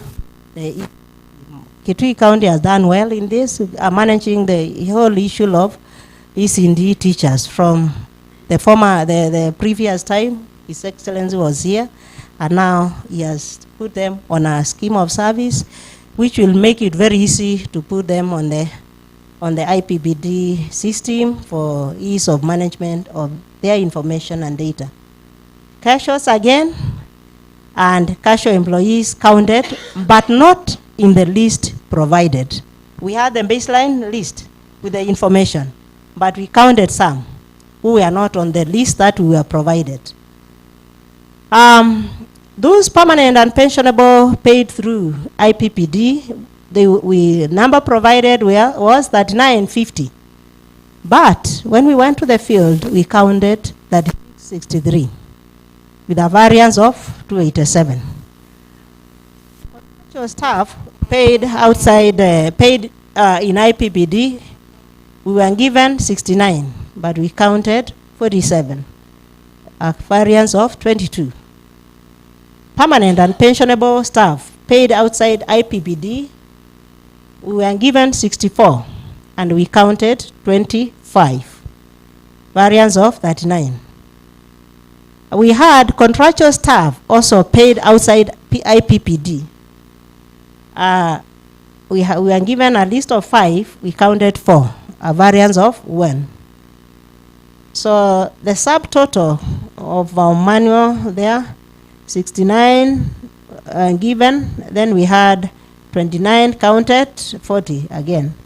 And then ECD teachers, out of the 2401 given, we counted 2345. We had a shortfall, or we had a variance of 56. Cashiers, out of 1,625, we counted 1,095, a difference of 530. Then there are cashier employees we counted, but they were not provided for in the list we had. And we counted, they came with evidence, and we asked, are these ones known? And we were told, yes, these are cashier employees working in this hospital, working in this school, doing market cleaning here. And we counted them because they had, some had old appointment letters, If it is teachers, they had recommendations or whatever. And there was 347. So out of the 8,114 given, we only counted 7,526. Difference of 935. But even before I continue, the issue of cashiers is very complex in this county. Maybe in other counties, yes, or yes also. But it is very complex, and I can say with surety that nobody in this county knows how many cashiers are in the employment of the county. Why? There are no records, even to show who was there last time. Namna hiyo, hakuna records. It is a very complex thing in this county, and I'm sure even in other counties we have been to, but this is my second county where that county in rationalization, but it is serious for this period. So this is a very serious thing. And why? Because of reasons we are going to give there. The recruitment is an open check currently for the last 5 or so 6 years. It is an open check. Anybody in charge of a function, if they feel like, they can recruit what? Cashier.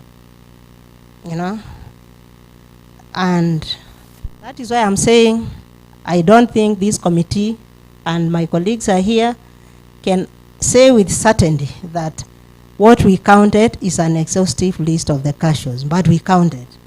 And this is indicated by even these ones who came and others who we were told, their contracts were not renewed, or it was like this. They did not come. They just shied away from coming.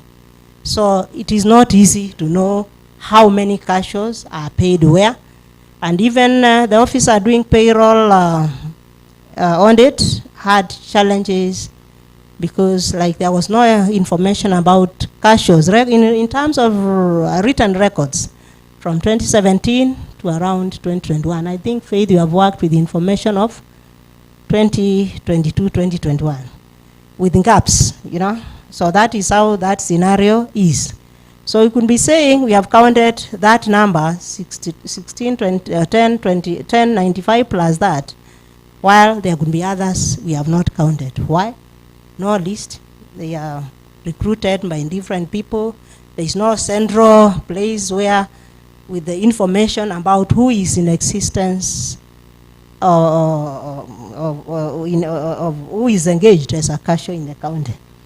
So let me go briefly through the findings, having made that observation about cashiers. We counted 26 employees who presented themselves to be counted with their papers, with everything about themselves.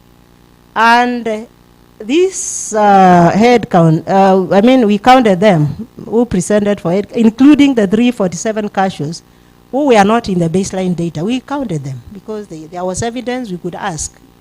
Are you known, the supervising officer? Is this one known to you? They say yes. So we count them. 935 employees provided in the baseline data did not turn up for head count. And for us, we can treat them as unaccounted for employees. And when they are unaccounted for, we have been here for quite some time. We closed this on December 23rd, and we are back on 3rd of January. I don't think they have showed up. So if they have not showed up, we can say these are people who are not accounted for. If they are not accounted for, then they are not known. And August is a person who is not known. So that is why we are saying, yes, because you must know them. You don't know their names because there is no data, or there is data saying so and so should be counted. But we have not seen the person. So many 3 months down the line. So of the 935 ghost workers, 326, and we call them ghost workers until they prove themselves otherwise, because we don't know them. They will not prove themselves. 326 are permanent and pensionable employees. 23 are contractual. 56 were ECD teachers, and 530 were cashiers. And these are the cashiers who did what? Who presented, who did not present themselves, but they were on the list. There are those who presented themselves, they were not on the list. So there is that. So, one thing we observed, and I said this before, in this county, engagement of cashier is uncoordinated, it is unregulated, it is haphazard across the county departments, and with some reporting wage delays. I visited Mudha, and I always remember the image of a watchman who was there, looking very old, very tired, not having been paid, he said, for 6 months. Looking very old, tired, hungry actually, because it was the very dry season, and very bad. And other areas we went. People who have not been done what? Who have not been paid their wages. And partly it's because of the unregulated engagement. You get more than you can pay. Or maybe you pay the wrong ones, you leave the right ones. When there is no information, many things can happen. So the distribution of permanent and pensionable employees by gender. We have got male employees who total to 1,937, forming the permanent and pensionable, 52%, and 1,751 in the female, the 7.5%, making 3688 employees, permanent employees who we counted. Distribution of contractual employees by gender. Again, we have got 39 employees forming 76.5, and female 12. Contractual employment, 12 females, and forming 23.5%. Distribution of employees by ethnicity. And actually when we did this, we have done this. There is a law that requires people at entry, you know, as we do recruitment since the operationalization of the new constitution, we ensure 30% coming from outside the prevailing ethnicity. But when we did this, because most of these are serving officers, they entered a long time ago before that law took effect, we were trying to look for face of Kenya in Kitui County. And I think in this county, you may not reach a very high percentage, but there is face of Kenya, we can say to some extent. Kamba Nation present the majority. Of course, this is home. Their county with that 192, forming 86.57. Non-Kamba, we have got 496, 13.43, forming 100%. And what is interesting is they looked very happy. And some of them serve in very senior officers, non-Kamba. So I think the integration is good. Face of Kenya, kuna mandoandoa. So we can only increase it to benchmark so that from others, so that we don't just assume we know how to cook best. Employee distribution by job groups. This is important. In public service, job groups are very important because they are within those structures that we have spoken about.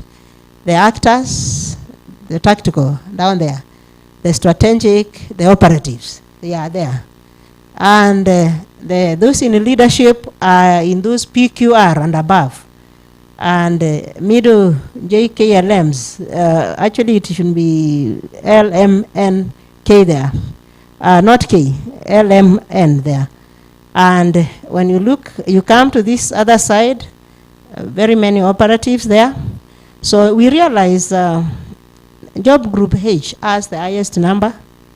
And this is where you have got many nurses who were employed in recent years, and others, senior officers who started in lower job groups like CDE up to, and they have progressed that way. We have job group J forming 701, K that is 396, like that. We have got people in job group R, these are directors. There are only 14 directors, and Q, we have deputy directors who are 34. P, we have got 67, and N 159. So that is how it looks like. You can see the leadership side there. You are not so top heavy. You are just there. But one observation, when we look at it, look at job group called MBC. We call that in public service obsolete job groups. They were abolished. But when you look at it, in Kitui you have got 13 persons or officers in job group A, 16 in B, and 30 in C. But it can be explained. There are those staff who moved from local authorities under CBS.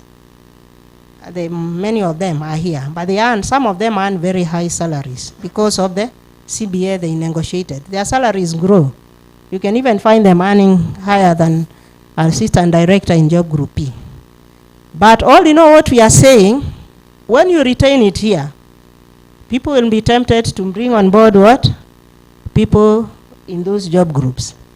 What we say in public service, when this happens, for a scene that is not the officers, that remains personal to them. And when they exit, and as they exit, you don't bring in officers in those job groups.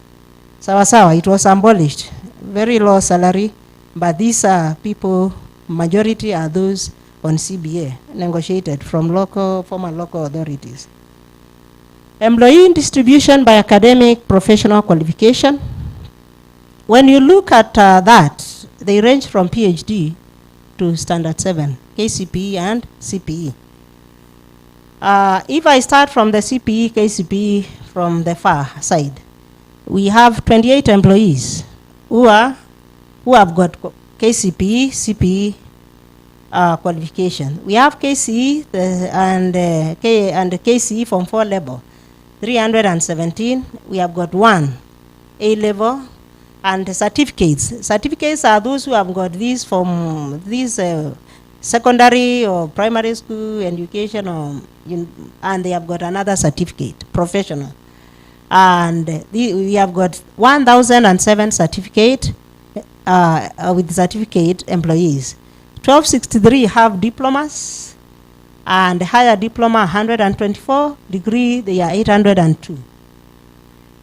So when you look at it, majority of the officers are in that category of diploma and certificate. But we also have what? Degrees, 802. And there are those with masters, 194. And PhD holders, 3 of them. This is important to understand, because you need to know what skills are there, how far can you stretch in terms of operationalizing and implementing your mandate. ECD teachers by gender, we have female 226 forming 95. We have male 119 forming 5%. Yes, and you'll see the distribution. Are they there? No, that is there. There is somewhere where we have that. Don't laugh. They are forming 5%. But the most encouraging thing, and I think most of them, we met them in Muda. They are young, energetic officers, and they love what they are doing. There is a recommendation we have put there for affirmative action. Men now, instead of them youngsters living there, sitting there at home, eating iyo vitu, tell them this is a career like any other, and they are good. Those ones looked very passionate. They were young officers in Muda. I have seen the ward administrator here. Very nice, and interacting very well with the ladies. And so there is some balance in the way our kids are learning there, where there is mixture. So it is an opportunity for men. They should not say there is no job. It is there. So ECD teachers by highest education. You know, ECD is very critical. This is where we lay the base. I studied in New Zealand, and my kids used to go to, they call them creche, kindergartens there. And the principal was a PhD holder, and the teachers had masters. I used to wonder how, but you wouldn't go. It was the CBE. And I realized it is different when you have got people with the right qualification teaching your children. It is different. And don't assume it is a career for for people who have not made it. But from the way it is here, we are doing well and we are coming up well. Masters, we have got 3 and forming 0.128%. Bachelors, we have 31, pointing 1.322%. Diploma, quite a number, and they are aggressive from those we interacted with, very busy to get these trainings. 127, and they form 0.4%. Certificate holders, we had quite a number, 1,108, forming 47 to 5%. KCSE and Form 4, that is Form 4, KCE, we had 474, forming 20.13. And there were quite a number of KCPE and CPE holders, forming 604, which is 25.76, totaling 100. And that is not a small number. And I'm sure as you are operationalizing the ECD scheme of service, some of these ones cannot fit there unless they are given an opportunity to train, but they are doing a good job. I think we have a recommendation for that. Distribution of ECD teachers by age, we looked at that. Again, we have got 18 to 30. You can see where they are, 6 of them. They are there. No, it is male and female there, 18 to 30. We have 6 males, 72 women. That 1 to 35, 20 males, and 207 women. 36 to 40. We have 29 males and 361. And 41 to 45, we have got 15 males and 374 ladies. 46 to 50, so you have seen quite a number of them are young men. So it is a space to watch for, encouragement to get there. Young men. 46 to 50, we have 33 men and 604 women. And 51 to 55, 8 men, 359. You can see 56 to 59, we have 4 men against 113 women. And 60 and above, 4 men and 136 ladies. Recommendations from the head count. So we start with those we called unaccounted for staff. And they form 935. They did not turn up for the head count. So what happens even in the national exercise, in the national government, what happens when you discover that, you stop the salary immediately. If they are there, they'll come running because you can't do without your salary. If they are not there, you'll never see them. I don't know, I have not heard the human resource manager or director saying he has ever seen one coming. And so let's stop the salaries. And then let them come if they are there. If they are not there, you'll have made a saving, and a huge one. We recommended that the arbitrary engagement of cashiers and wage payments, the engagement and also wage payment arbitrarily, without approval from the County Public Service Board, should cease forthwith. This is the body enabled by law to recruit. Whether you are recruiting what, that is their mandate. And so, for there to be order, the Public Service Board should lead here. We have said the County Public Service Board should provide a guideline on areas where cashiers should not be deployed. We found cashiers who were tax collectors, revenue collectors, and they were different from those doing cleaning. We found cashiers in hospitals. We found them everywhere. Very sensitive areas. We found cashiers doing security in the era of Al-Shabaab. Are we doing the right thing? So, County Public Service Board, and it also happens in the national government, you provide guidelines. They are in finance. These are the people who are moving around with your vouchers. They know which money goes where. You know, information they should never at all know because they are not permanent employees of the county. It is in the hands of everybody. So public service provide that guideline so that we don't have tax collectors who are cashiers. When do they take? If I collect 10 million and I go with it, utanifanya nini? Hakuna kitu? Yes, hakuna kitu. So stop it.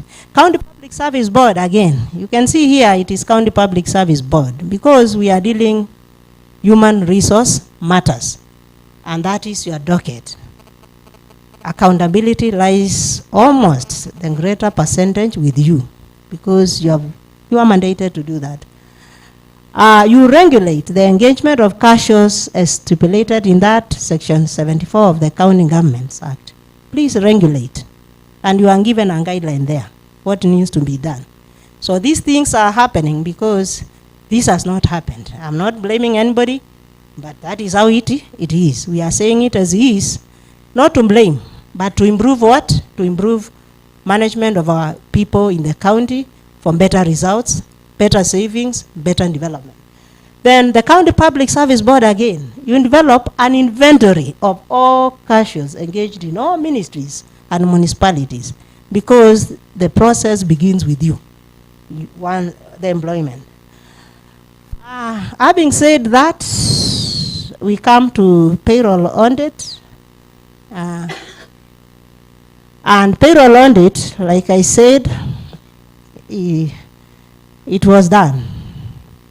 And we were looking at the information in the payrolls for the last many years, 2017 to date. We did not have a challenge with employees who are on the IPPD. We had a challenge of employees who are cashiers and not in anybody's list because you cannot account for them. But nevertheless, we did with what there was to observe the anomalies in payroll management or payroll-related challenges. And I'm sure you are aware, most of you who may be interacting with county government, that there was a report from the Auditor General for the financial years ending June 2021 and June 22. And it gave a report of all government departments, even ministries in national government. Even where we work, we were given one. We are the people in charge of human resource. We were given the human resource related anomalies. And Kitui County, you are there. I saw that. They say Kitui County spent 43% and 55.8% respectively of the total recipients for the 2 years on compensation of employees. I believe it is true from what the governor, His Excellency the governor said. And so there is a challenge because there is a threshold of about 35, not over. So that you can have some resources left for what? For development. But when it keeps going up 43, 50 something, then we have a challenge there. The scope of the audit covered a period of 6 years between January 2017 to December 2022. And it was carried to establish the level of accuracy of the data and compliance with the relevant laws and policies. The county payroll by December 2022, it had what is read on that the people paid through the integrated payroll database and personnel and payroll database, where the Minister of Public Service are the custodians. We have a record of all the employees, provided they are in our system and they cannot escape. 3941 employees forming 49%, and we had 2398 forming 30% of the ECDE. We had 40 forming 1% of manual, and we had 1632 forming 20%. The overall county wage bill without cashiers. 2017 without cashiers, because we did not have complete information about them. There is a lot of information gaps. 2017, those paid through IPPD, they were paid 2,271,912.45. And the ECD teachers were paid 172,404,210. And those paid through manual payroll were paid 6,557,713.65. The total was 2,511,233,836 shillings and 10 cents.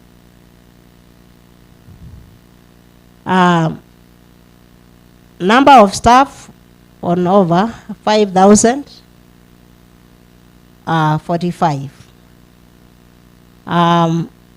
We come to 2018 and you can see it is increasing, the wage bill, because we have 2,925,420,366.20. Then we come to ECDs and they are increasing. 235, the wage bill is going up. 448,990. We have got manual payroll is 40,474,523.18. And we have got the total coming to 3,201,343,879.38 cents. Increasing, 5771. Then we come to 2019. It is on the upward trajectory. 3,287,725,817.75 cents. And the ECD we had 262,955,290 going upwards. Manual payroll, we have got 22,556,000. It is fluctuating, and 564. Total amount 3,573,237,671.75. And over there, or 5,844. And then 2020, we have got, it is increasing. 3 billion on payroll, paid through the IPPD, 398,504,836.60. ECD on the rise, 258,771,841.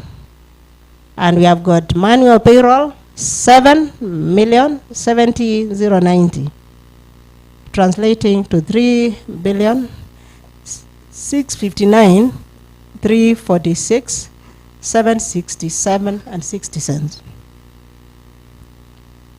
We come to 2021 and we have got, there is a decrease kidogo, 3,228,671,494.85 cents.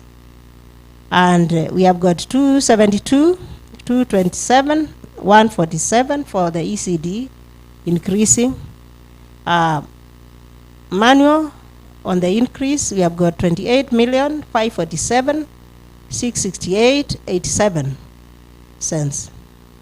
Total amount is 3,589,446,311 and 3 cents. 2022, it continues increasing, and we have got 3,444,236,5 536 and 75 cents. Then we have got 275 or 71 for the ECDs million, 893, 614 and 52 cents. Manual payroll, you can see how it has shot from 28. We have come to 162 million, 549, 597 and 56 cents. And that takes you to 3 billion 876 679 748 and 83 cents. So that is the situation, and His Excellency the Governor spoke to it, and this is what we found. Like we have said, we had quite a bit of information gaps here and there. Then wage bill trends for 2017 to 2022. The amount in billions is shown there. You have seen how we are progressing from the beginnings there. From 2017, we are shooting from 2.5, 2018 3.2, 2019 3.6, 2020 3.7, 2021 3.6, 2022 3.9, and that is the trend, and it does not show like it is coming down. It is looking up. A very unhealthy inaitwaje imbalance kwa watu wa finance. So that is how it is, and I think the Governor, His Excellency, has spoken to it. That is how it has been. You are doing very well in the beginning. Many people in Kenya were looking to Kitui. A very lean, neat government, lakini tunaendelea hivyo. So, payroll audit findings. Payroll audit findings. The wage bill for December 2022 was approximately 3.6 billion, because you have seen it is 8 something. Without, and that was without what? Casual payments. So if you include the casuals, it will go far.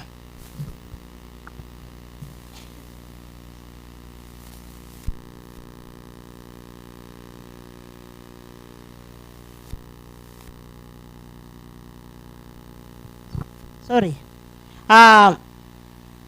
The total county budget for the financial year 2021-2022 was only 12 billion 468 742 and 562. Quick calculation will tell you, if you deduct 4 billion out of there, you are left with how many billions? 8. To do everything that appertains to everything in this county, including development. There is that. We found that running both the IPPD, we ran in the county, they were running both the IPPD and manual payroll system, which resulted to double payments of 5 employees. When you run, and you saw the shooting to 120 and all that, to those employees. Payment of arrears to some employees was not supported by records in their personal files. Unalipo arrears, lakini hakuna record ya kusupport hiyo in the files. So arrears for the period 2077, they have come down in 2022, but you started with 300 million, 250 coming down. See where we were 2017, payment of arrears, 2018, going namna hiyo. So there is how it is. That is how it is. Payment of non-practicing allowance. This committee established, Kitui paid non-practicing allowance to some employees, which was outside the provisions of the circulars that govern who should be paid practicing allowance, like the SRC circulars and the collective bargaining agreements in force. It explains some of the variations you saw in the wage bill. So what are we recommending? We are recommending that the county government makes a deliberate arrangement to contain the rising wage bill.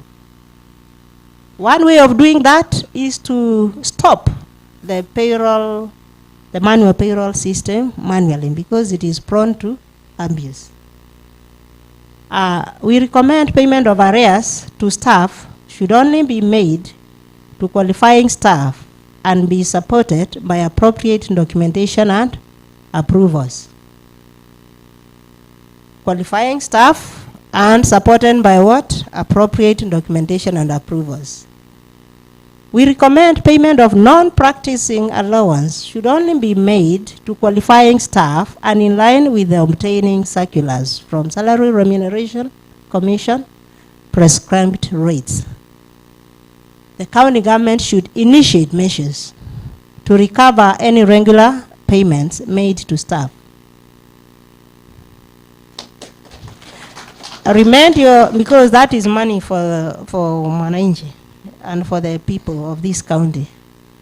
Remedial actions should be taken against employees who, through their acts of omission or commission, led to these grim malpractices in the management of the county payroll. Because in the payroll, there are people with passwords.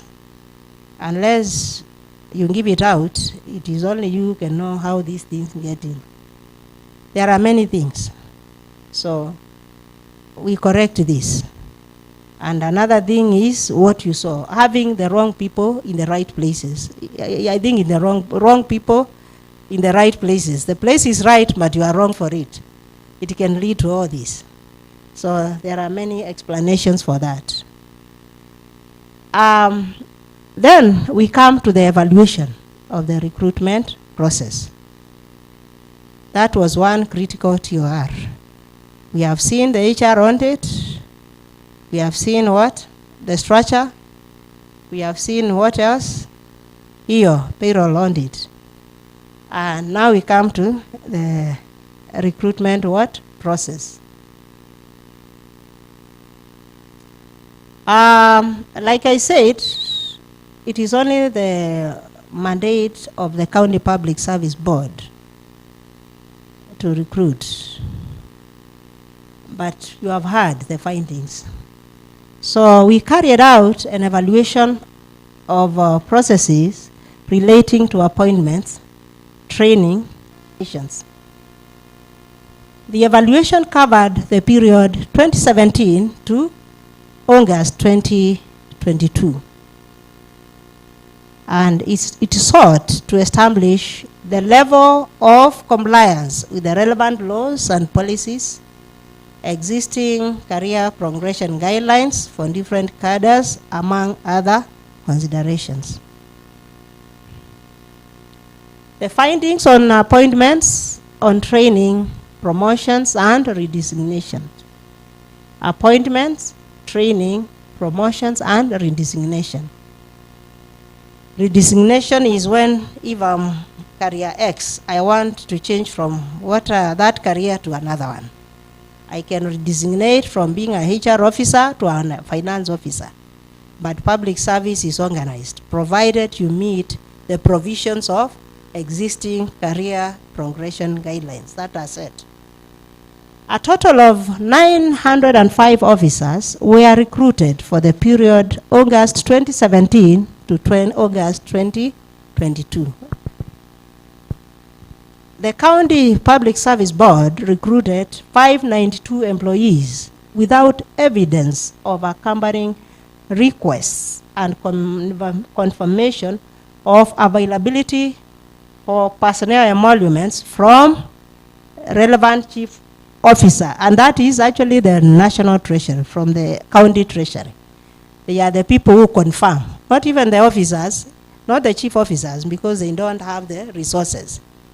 It is a county treasury. In national government, it is, we must, when we want to recruit, we confirm whether there are resources from the national treasury, so that we don't recruit and we are not able to pay.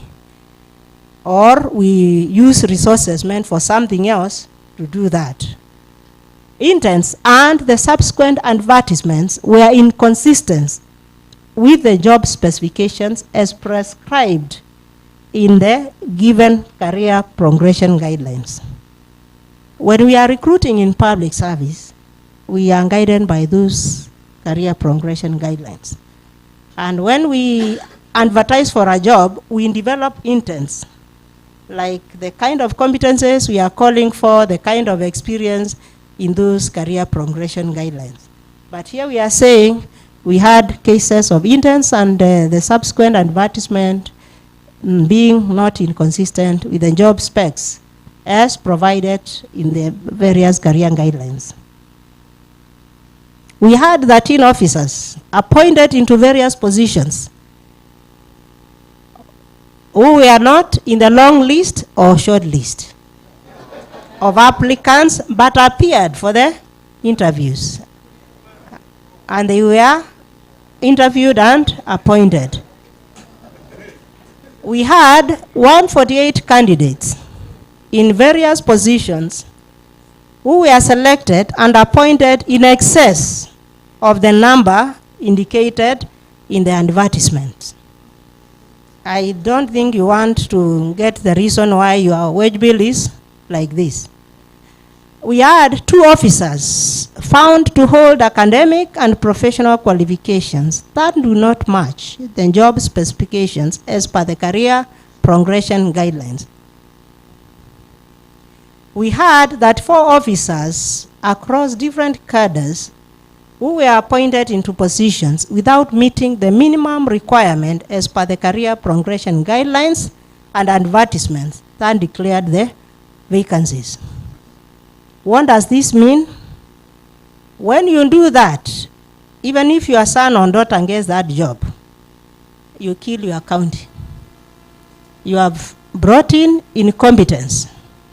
You may have PhD like me, but I'm bringing you, I have PhD in information systems, and you bring me to do finance. Will I? So that is the kind of scenario. Findings. So you can recruit like that. You benefit your child's son or a friend's child, but you kill the county.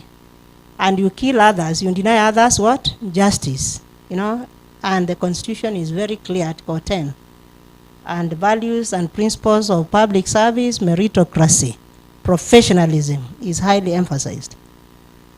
So we have documents in personal files, which are not given for folio numbers.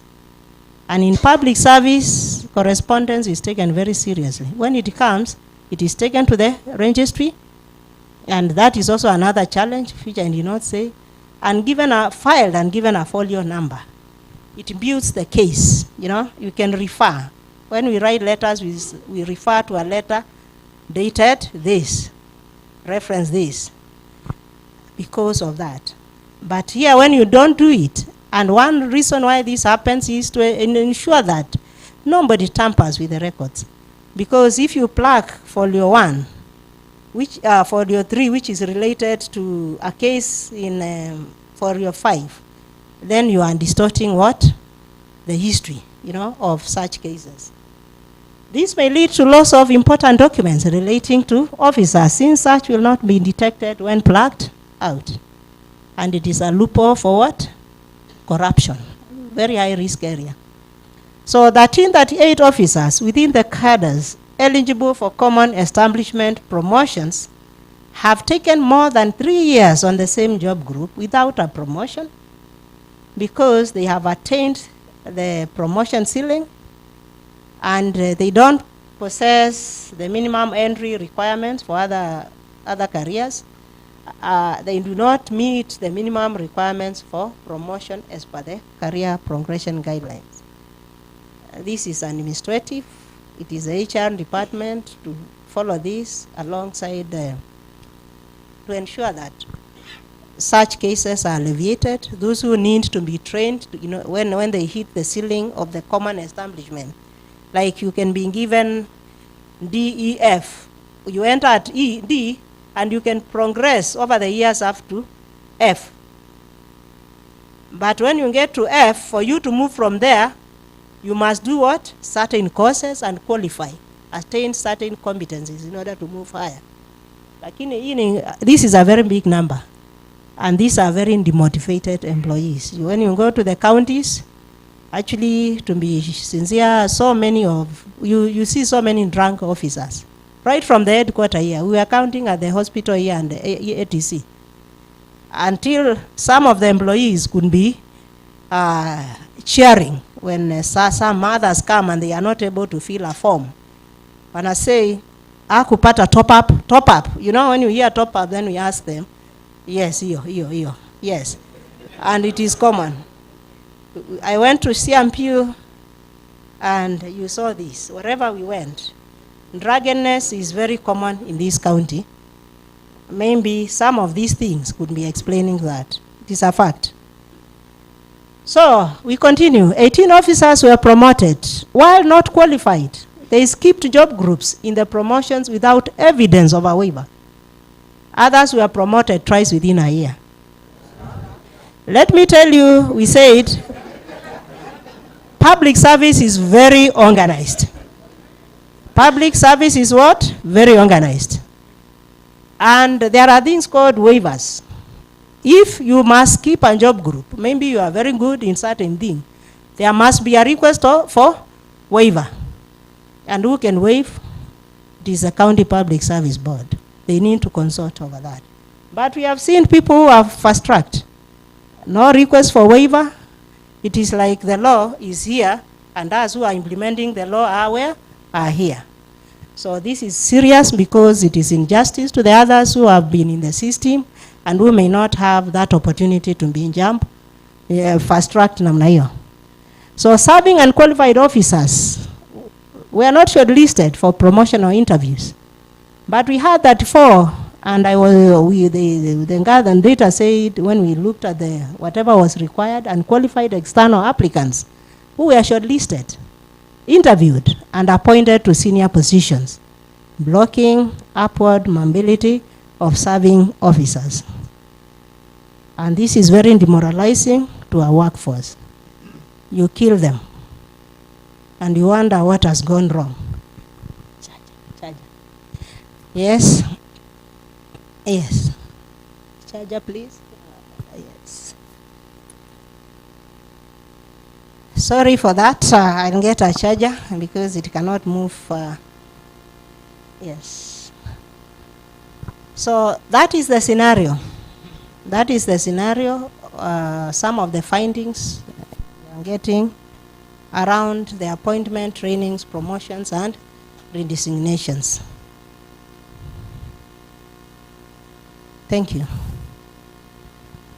So, we also found officers who were redesignated without their consent, which may be construed to be punishment to the officers.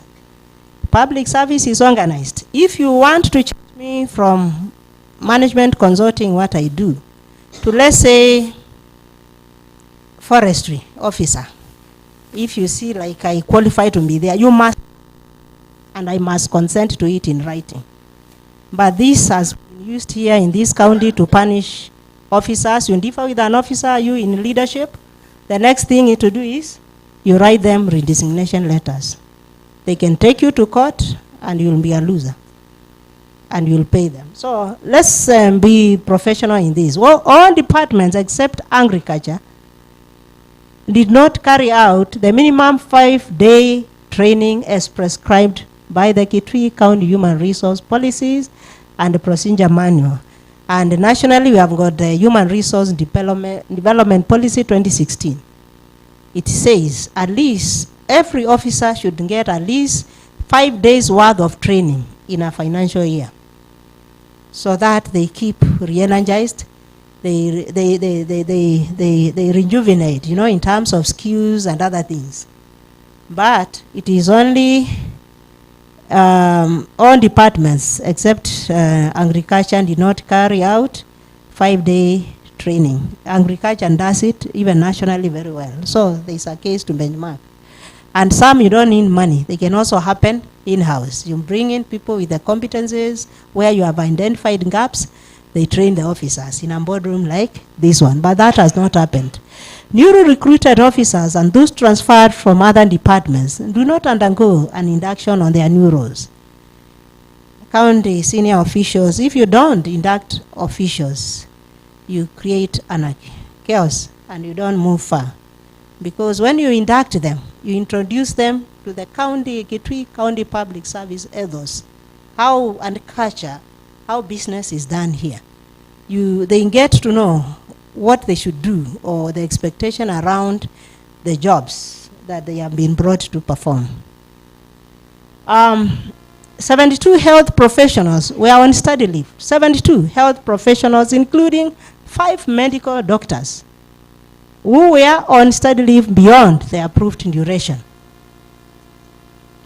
What does that mean for that function? It suffers. So every officer, although every officer shouldn't be trained, it should be rationalized. You don't train an officer at the expense of the citizen. You train them as the citizen continues getting what? Services. So that is the essence. We don't say people don't go for training, but you must know, if I release 72 medics and 5 medical doctors, and it is long trainings, then you are doing what? The service to the county and the citizens of the county. Recruitment in the public service is the responsibility of the county public service in consultation with ministries, departments. There is that section 59. The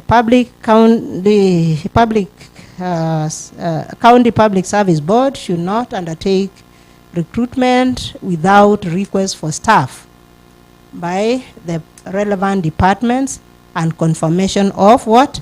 A budget. All appointments should be in line with the provisions of the career provision guidelines, which stipulate the requisite job specifications unless a waiver is given. Public service, even when you are told to, you will take 3 years. Even if you are not doing anything, there is a lot of learning that happens within the 3 years. Because you may not learn by just doing what you do, but other things, association, you get to know many things.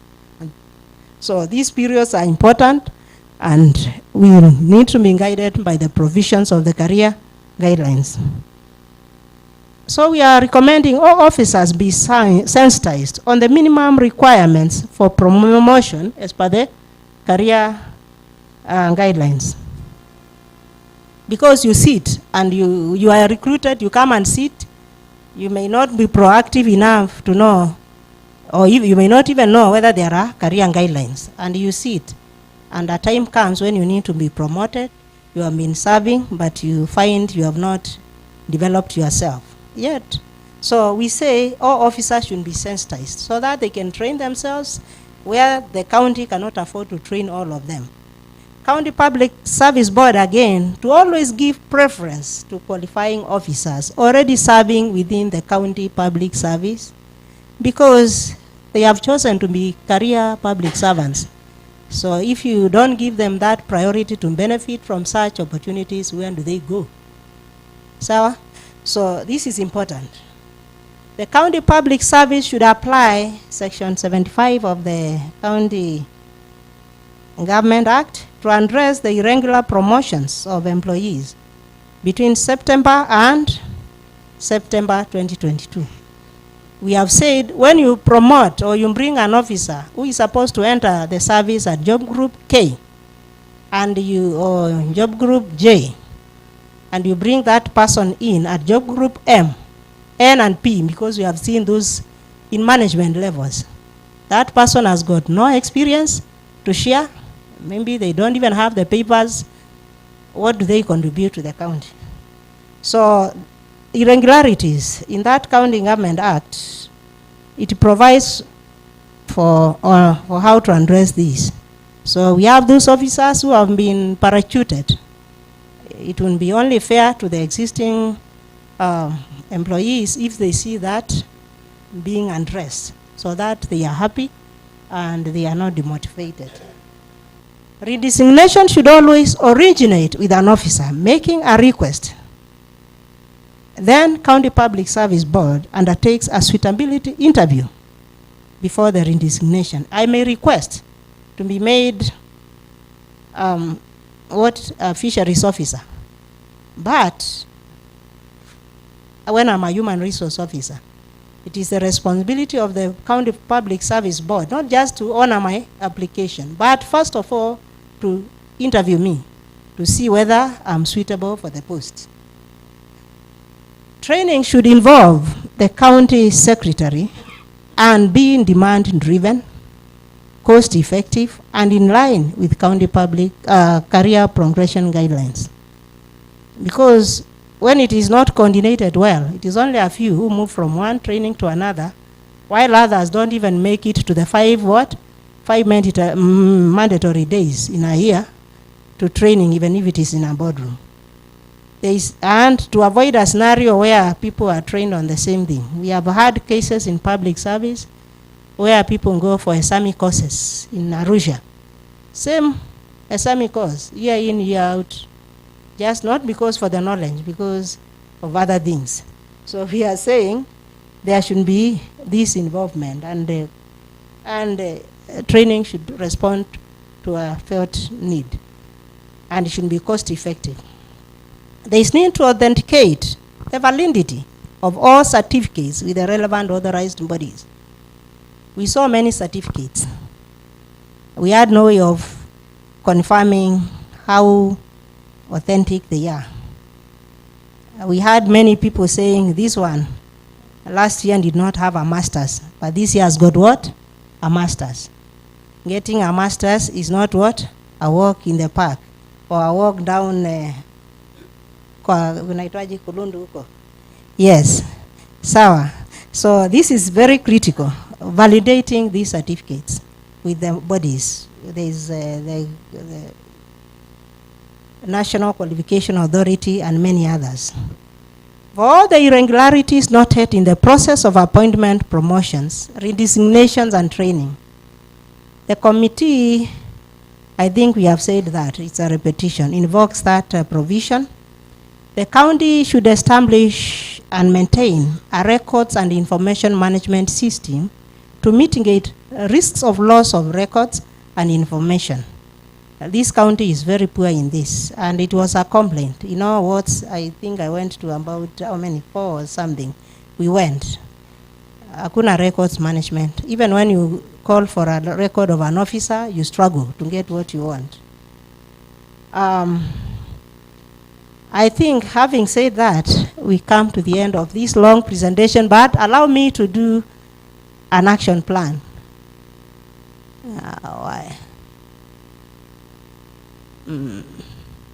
It is, let me open another one. It is,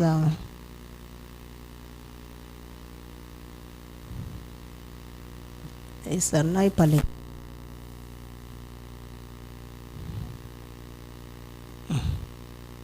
So we come to the end of that presentation, but there is an action plan somewhere.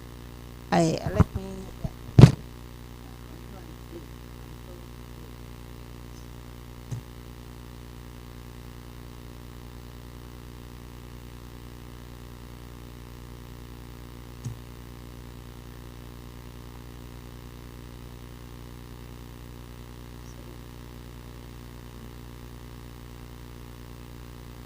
Yes, there's an action plan.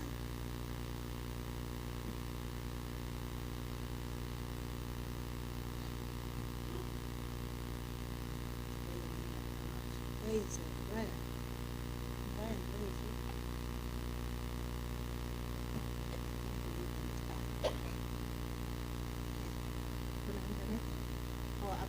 it? I'm told there is no internet, but let me open the document. Where is it?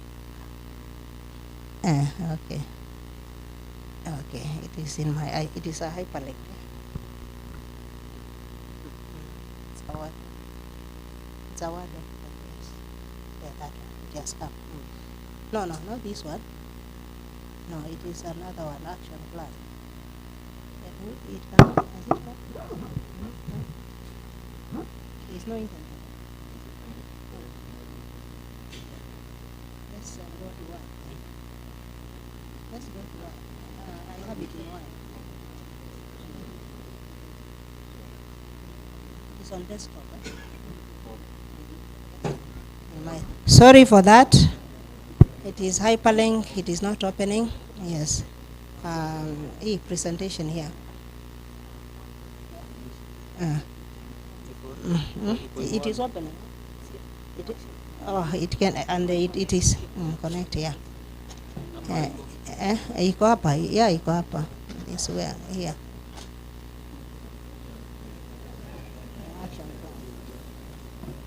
Thank you. Is it showing?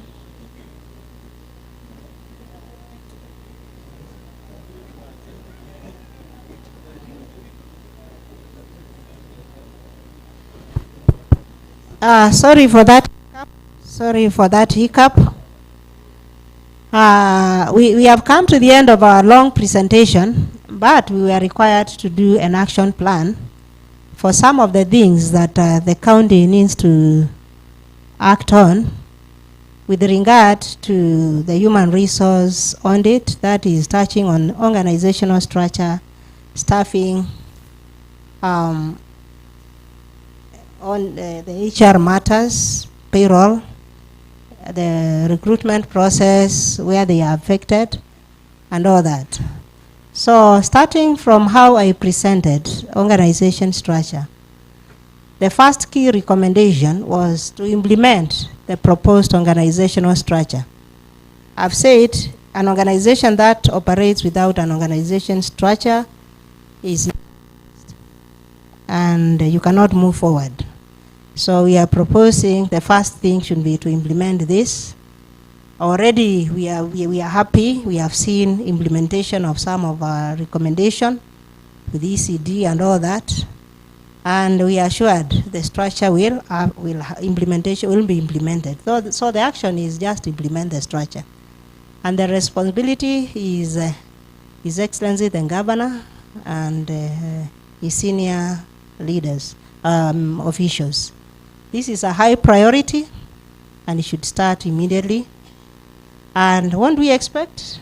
Efficiency, effectiveness, and accountability in the county public service, in a public service delivery in the county.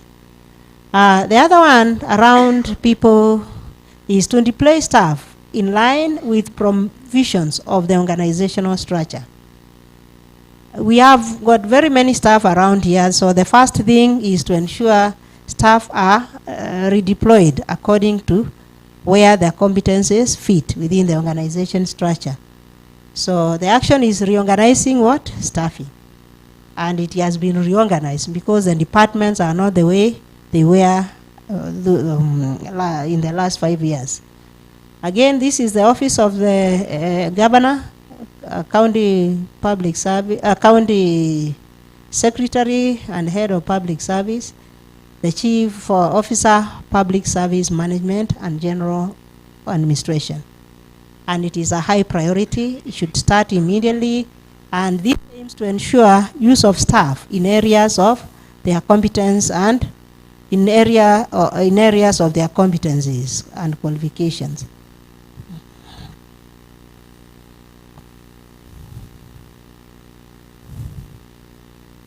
The third recommendation is within the action plan is on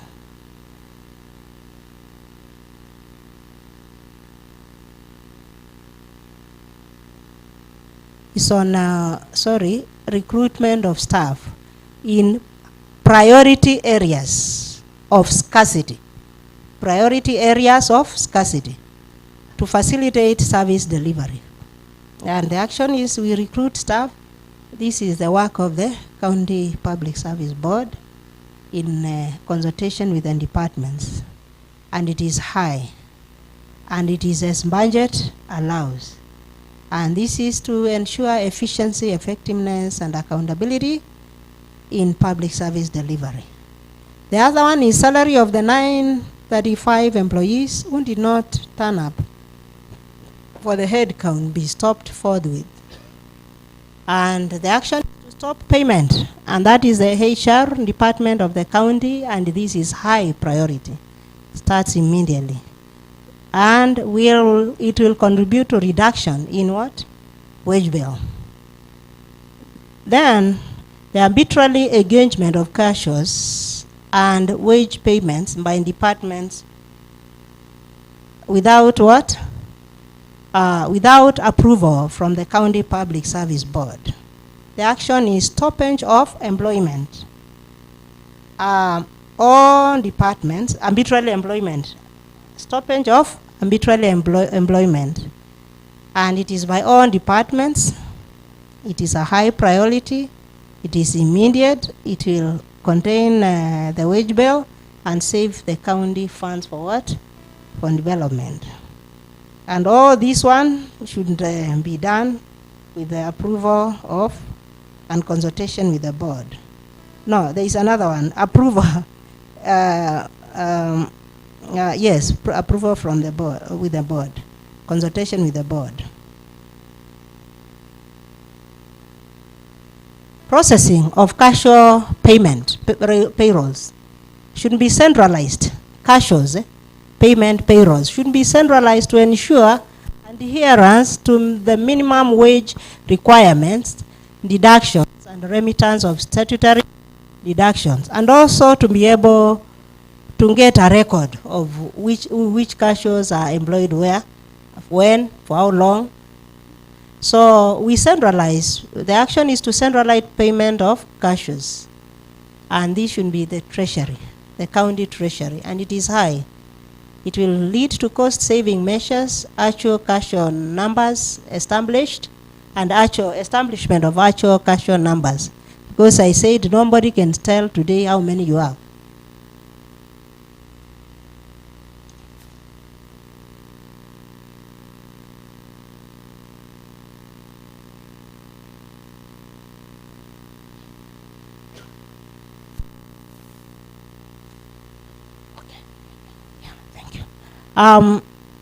All staff being paid through the manual system be loaded onto the IPPD, and the same be closed immediately. So the action is load all staff. This is high priority. By March and April 2023, this will control irregular payments. Payment of arrears to employees be thoroughly investigated. We set up, action is to set up an audit committee. His Excellency the Governor, high and immediate, to cut verification of all county employees, county secretary, the head of public service responsibility, and it is high by April to June. CS, chief officer, and in the responsible, and HR. The others, appointment of processing, I've said that.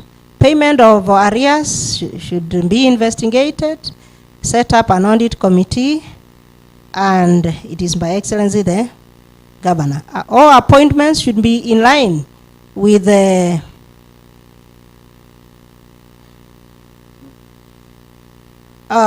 provisions of career guideline. The action is to avail the career guidelines to the County Public Service Board, CS, chief officers, and head of HR to do that. It is high, 1st March to 30th March 2023. And we'll have qualified officers. Salary and benefits for all staff who found to have been irregularly appointed, we said you stop for justice, or you investigate. You investigate, and where found and culpable, you do what? You stop. And this is by March, and it is a work of County Public Service Board, CS, and HR to realize efficiency and effectiveness in service delivery. And meanwhile, you'll stop the salary and benefits as you do that.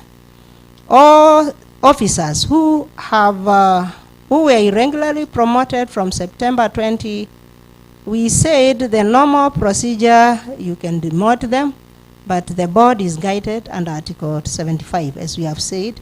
Look at it and see the best action to take in line with that provision of the law.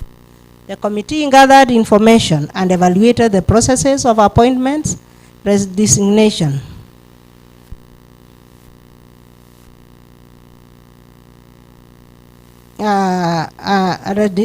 resignations and training, and noted irregularities in respect to the periods August 2021-22, and this is the work of the County Public Service Board to ensure there is accountability and transparency in everything, and you can set up a tribunal. It is provided for in that section of the Act to investigate that.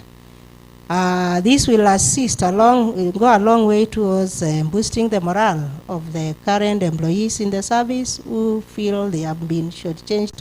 Your Excellency, the Governor, the County Speaker, senior officials of the county, important stakeholders, I beg to thank you sincerely for listening attentively to what we are doing. We were not here to apportion blame, but to expose things, to take corrective action. And I thank you very much. On my own behalf, I want to thank this committee more sincerely because they have, in my view, done a professional job. They have not glossed over anything. They have not necessarily focused on anyone. Need to do to ensure our county is back on the track. If this is not matters relating to human resource are not properly handled, as I said initially, it's like introducing cancer in our body. The way we have seen here with the what group M, there is a lot of demotivation. And said we are here because we are supposed to work for the people. Now let me, and as I said, we did not want to have this presented to the governor, and that so have representatives of the people of Kitui and the people of us. I would like hands from Mother here. Thank you. I'm Paul Maluki, MCA kwa Mutonga Kithumula. I really want to thank the committee, and even I was moving around the ward because most of the recommendations that you've said, Madam Chair, I visited several health centers in the ward, and there are those casuals who are saying we have more than a year without being paid, and now they were asking about their fate. What you've done as MCAs, you've given us a good job, that of oversight, and we know where to press the button. Thank you so much. Okay, thank you very much. I think you are not in that. Next, we'll have thank you. The other people. Yes. Thank you, Governor. I just want to praise or to applaud our committee, the work they did. And also, Governor, what I can urge is that report should be implemented to the zero. Thank you for being brief and to the point. Next. Yeah, thank you.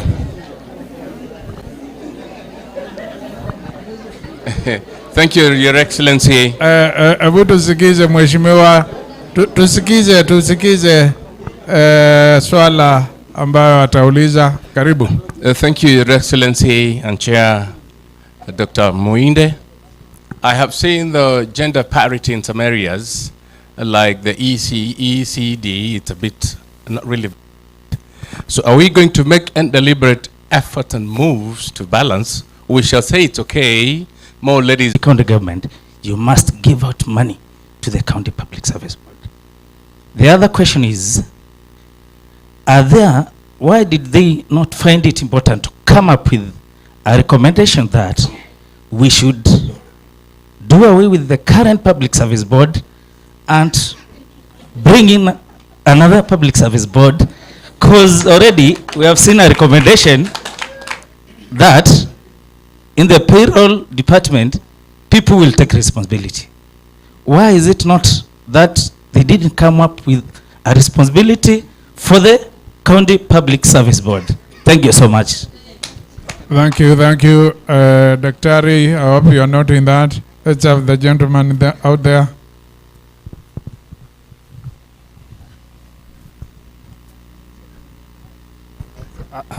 All protocols. My name is Bernard Mbuvi. I'm a county labor officer. I work for Ministry of Labor. My concern is about the so-called cashiers. Because we have some people who belong to the, in fact, municipal council who are still referred to be cashiers today. And Your Excellence, there is a group you employed when you came to the office in first term 2014. Those people, some are still cashiers, and the so-called cashiers of late, I think 2-3 weeks or a month, they have been stopped from working. And this committee, the outcome of this committee is eagerly waited, because they don't know their fate, they are outside. And employment is a human rights issue. Less who is going to lose the job, lose it fairly. There are protocols, because in layman, in legal terms, we call redundancy, which in layman language is called retrenchment. If it's going to be done, let it, the law be followed to the letter. Thank you. Thank you. Very important question. Dr. I hope you are noting that. The gentleman out there, yes.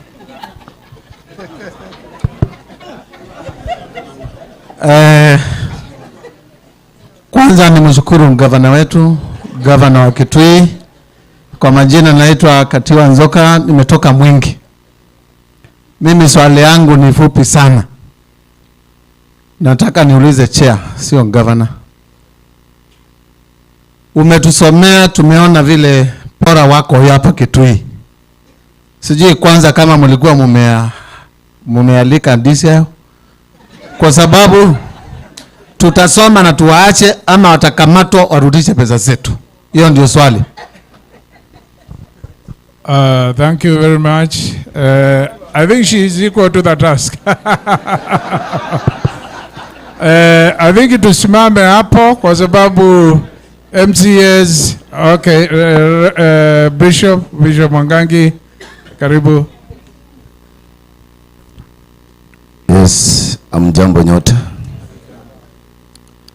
I think the issue of this county is very contagious when it comes to mambo ya corruption.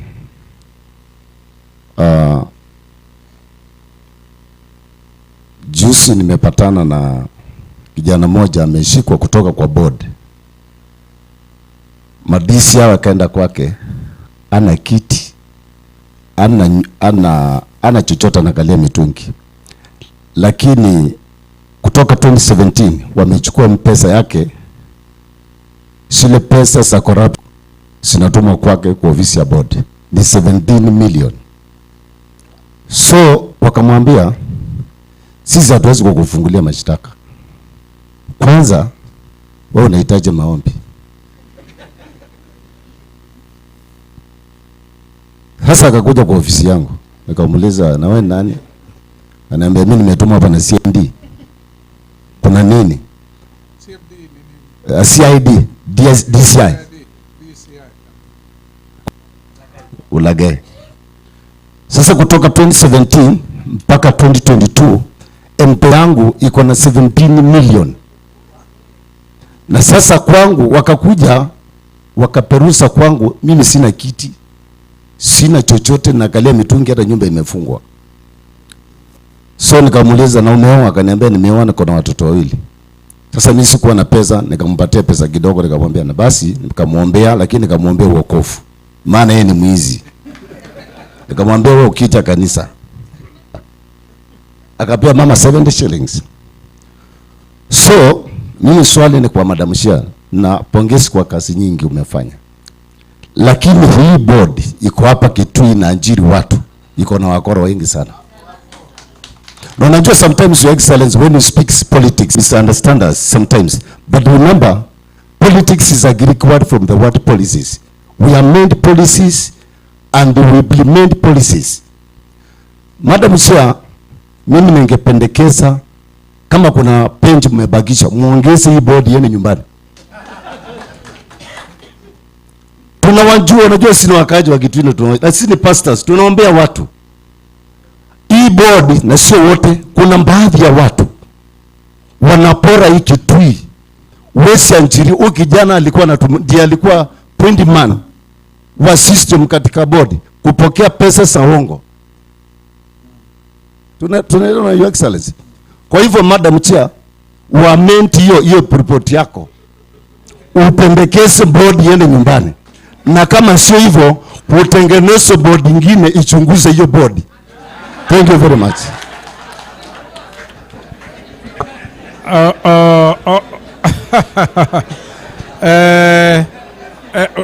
Okay, nitapatia watu wawili peke yao. And I've not seen a lady yet. Let's have Sheikh hapa, Imam. Then we will have the guy, we will have the lady, and then tutamalizia na yule yuko nyuma. Imam, karibu. Asante sana mheshimiwa kwa kunipa nafasi kama hii. Nimesikia mwenzangu amezungumza kwamba anayetumiwa ni mtu aliyekuwa ndani ya serikali. Lakini mheshimiwa, kuna wale wanatumiwa hawako ndani ya serikali. Na nimewahi kupata ushahidi hivyo hivyo anavyosema. Kuna kijana ambaye kwamba yuko kwa duka anauza, na zile pesa ambazo kwamba zinaibwa the same way zinapitishwa na kitu. Hiyo ni kitu tunajua kabisa mheshimiwa. Kile kitu mimi nasema mheshimiwa, uliregeshwa na wananchi hapa, na uliregeshwa na wananchi kwa sababu ya bidii yako. Na katika kupigana corruption mheshimiwa, hii speed ambayo kwamba anaiona inakwenda kulingana na speaker alivyoongea kwamba wamegundua mambo mengi ambayo kwamba yanaendelea mheshimiwa. Ningeomba hii speed ambayo kwamba wako nayo waende hivyo hivyo for 5 years kwa ile miaka inakuja, kwa sababu sisi wa Kenya tumezoea mheshimiwa. Cases unasikia zinatajwa kwa maredio na kwa TV, Anglo-leasing sijui nini, lakini mwisho hautakuja kusikia zimefika wapi mheshimiwa.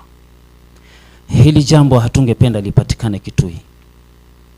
Heshima yako ni kubwa, na hawa walio chini yako tungeomba mheshimiwa wape ruhusa hii speed ambayo kwamba wanayokwenda nayo iwe hivyo hivyo mheshimiwa mpaka miaka 5 utakayomaliza mheshimiwa. Ama ni namna gani jamani? Kwa sababu ikiwa watateremsha mheshimiwa itakuja patikana, kwa sababu miaka ile uliokuwa katika kiti nafikiri ulisikia kulikuwa na fujo sana mheshimiwa. Watu kulikuwa na maneno, rumor mongering, maneno mara ukaja ukaondoka mheshimiwa, na baadaye wananchi wakaja wakaona kweli inchi county ya Kitui inakufa. Na si ati kwa inakufa, ilikuwa imekufa mheshimiwa, kwa sababu ukiangalia yale mambo yako hapa ni ya kusikitisha. Na baadaye umerudi mheshimiwa, umerudi na uzito mwingi sana. Hakuna maneno yoyote yanaendelea wananchi katika barabara. Nasema kweli jamani? Hakuna.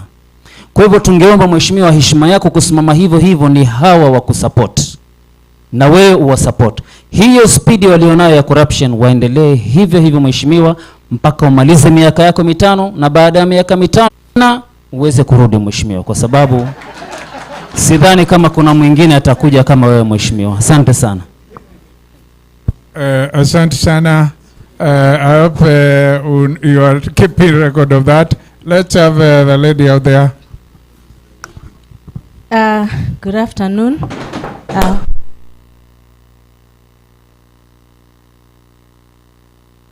Was observed. My name is Deborah Mutuku, nominated MCA for the job well done. And also, Madam Chair, thank you for giving us the report. And on that point, you've given us all the guidelines and procedures on tackling the people who are illegally in the office and all that. But you've not told us, there are those people who are legally in the office who had all the requirements when they were being employed. But when they got into the jobs, they changed completely. For example, we might have people serving in the offices. And for the common mwananchi, when you go there, maybe it is towards lunchtime. You'll go there around 12. And when you get to the office, they will tell you it is lunchtime. They will go to lunch and they will come back at 3 p.m. And the common mwananchi will be there waiting for them. How are we going to deal with such people? And what are the guidelines guiding the people sitting in the offices? And number two, for example, when walking down the villages and the wards, you'll find, for example, we have the VS, the village administrators and the ward administrators, who have been employed by the county government. And then you'll find that some of them have become so dragged.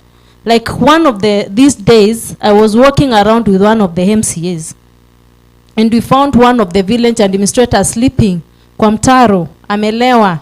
He doesn't understand where he is. Bwana Governor, how are you dealing with such people? Thank you.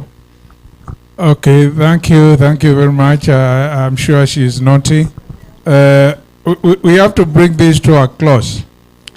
Kwa sababu tukiendelea kuuliza maswali tutaka hapa. Unless, Honorable Speaker, you have time, because some of your MCAs are the ones with their hands up. The gentleman out there. All protocol observed. Good afternoon.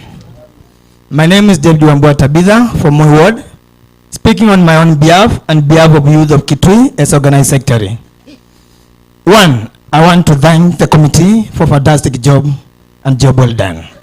Secondly, I want to thank God for giving us the best governor. Because as a captain, you need to know your soldiers, not only by their numbers, but their capability. And that's what we have done.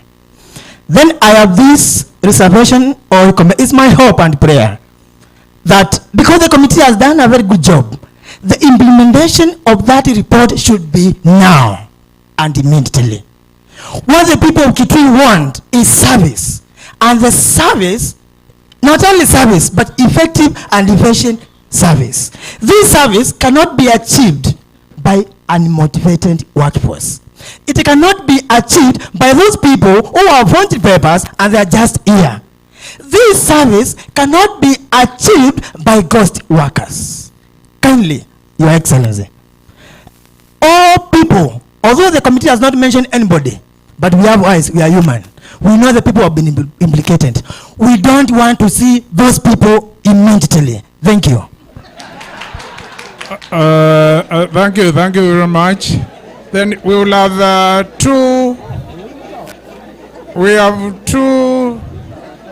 The lady who is at the back, and Mheshimiwa hapa, and that will be it. The lady at the back. She's also an MCA, I think. Thank you, Your Excellency. And can any of you who has not spoken and they want to speak, give us solutions? I want to congratulate you for this momentum occasion here, and I also applaud our committee through the chair. Your Excellency, we have only talked one side of corruption, but the problem is, I have been in leadership for quite a while. The corruption, the real corruption, if you want to finish it, it's all over. And that is the contracts. The contracts, even if I wanted to do a contract, I will not do it because I can't stand the corruption, whereby you have to pay to be given the contract, you do the work, again you have to bribe to be paid your money, and also the balance which is left after they check what you have done, you also have to pay for it. Surely, we are employed people. Why don't we do one job and let other people do the rest? If it's a contract, let that person be given the contract free of charge. Just the way we say people should be employed freely, free. This person needs a job, amesomeshwa miaka yote, baba na mama hawana kitu, kwa nini tuwaitishe pesa? So we should, hii kitu ya corruption tuangalie ikwame kabisa. Hivyo ndio nataka kucomment. Thank you, thank you. Lastly, Mheshimiwa wa kule Kivou, Mheshimiwa Sami. Thank you, Your Excellency. Sami Manyidhia from MCA Kivou Ward. I will just stand to congratulate the team for the job well done. Your Excellency, we had this thing actually is one of the things which we thought if it's done that way, we will be somewhere. Then there's another animal which is in the other side of horn source revenue. Actually, in our Kitui County, we are not generating any money. And again, we are getting a lot of money collected down there. And we have these kind of instances. So actually, I would also propose that the team try to dig deeper and check why now Kitui County on source revenue has gone too low. Thank you. Asante sana. So let's allow Dr. Muinde to answer the questions, including what Honorable Ndagara asked. Why didn't you give the breakdown in terms of who has been employed by ward? Yeah. Oh, Speaker, you have something. Okay. Karibu, waja Speaker kwanza. Thank you, Your Excellency. Allow me, first of all, to thank you for this great initiative, which was very timely and very important. And secondly, to thank the chair and the entire committee for the wonderful job. Please, thank you very much. You have done the people of Kitui County a big favor, because at least now we have the facts. And I think as the youth leader said, I'm sure, Madam Chair, you know these people. I'm sure you know the names of these ghost workers. Your Excellency, on behalf of the County Assembly of Kitui, allow me to assure you that we shall support you fully in ensuring that we implement this report to the latter. Mheshimiwa, for this, the word zero, to the zero. So thank you very much, and we are going to support you, sir. Thank you. Okay, let me sit down as she is responding to that. Let's all be quiet and let's listen to her. Thank you. Thank you, Your Excellency. Thank you for the active participation and good responses to our presentation. Thank you for appreciating there's something we have done. I start by looking at what Mheshimiwa from Tharaka. I went there, at least I know the place. Employees according to wards, and I'm sure we have done that. Not so? We have done that. It is only that I was giving an overview. If I went bit by bit who we have captured, we even know the villages. So that is done. And when the report is out, if you need the information, you'll be able to get it from the office of the governor and whoever he'll assign to be in charge of that implementation. So that is done. And we thank you for appreciating what the committee has done. Honorable Maluki, MCA kwa Mutonga. Yes, at least I counted there, so I know the area down here. He has thanked us for work well done, and he has pulled off and paid cashiers. This is a reality, and they look very miserable. Across Kwa Mutonga, everywhere where we went, we met them. Old men, some of them are old men, paid as little as 3,000, 5,000 today. And even that 3,000 taking a year before it is paid. So we have recommended that such issues be addressed, investigated properly, and addressed. And your governor, His Excellency, the governor, is doing quite a lot. I'm sure even when we presented the initial observation, This is something that is looking into. Already he has started implementing the report. ECD issues are sorted, so you can be sure even those who qualify. You know, here we emphasized on people qualifying to be what? To be paid. If they qualify, and I don't think it will be an issue. There is Mheshimiwa Chuluni. He only thanked us and urged immediate implementation. And if you saw the action plan, the person irresponsible is who? His Excellency, the Governor, who is the appointing authority. And he's not the person to waste resources doing something that he cannot implement to the letter. So I think, and from what you have said, you are in safe hands. We had it in CMPU, people have got a lot of, Mudha where we went, I've got a lot of confidence. So I think you are in safe hands. Mheshimiwa, which Mheshimiwa was that? Any deliberate move to balance gender in ECD? Yes, in our report, and I think as I presented, we have recommended what? Affirmative action. And when I presented, you saw it is a young man in 20s up to about 45 who are getting in. I saw some. I think I interacted with around quite a number of them, 6 somewhere in one station. And they have been sleeping because they thought this is a career for their mothers. So in that civic education participation, as you do that, sensitize these young men. Use that opportunity. They should not just waste their education, eating those things and drinking. They can be of help. So we have recommended affirmative action. You know, in most cases, affirmative action is meant for women. Now this time, it is for a boy child. And we attract them to the career. It is good. And they are doing well, those we found. Esaikuru. Yes, yes. Okay. Mwange. Thank you so much for that, Mwange Sekuru. Mwange. Thank you. And sorry that I did not get your name, Sekuru. But I've been there, so I know where you are coming from. And in the deliberate move, that is the officer who asked that, Mheshimiwa, Patrick from Mutomo.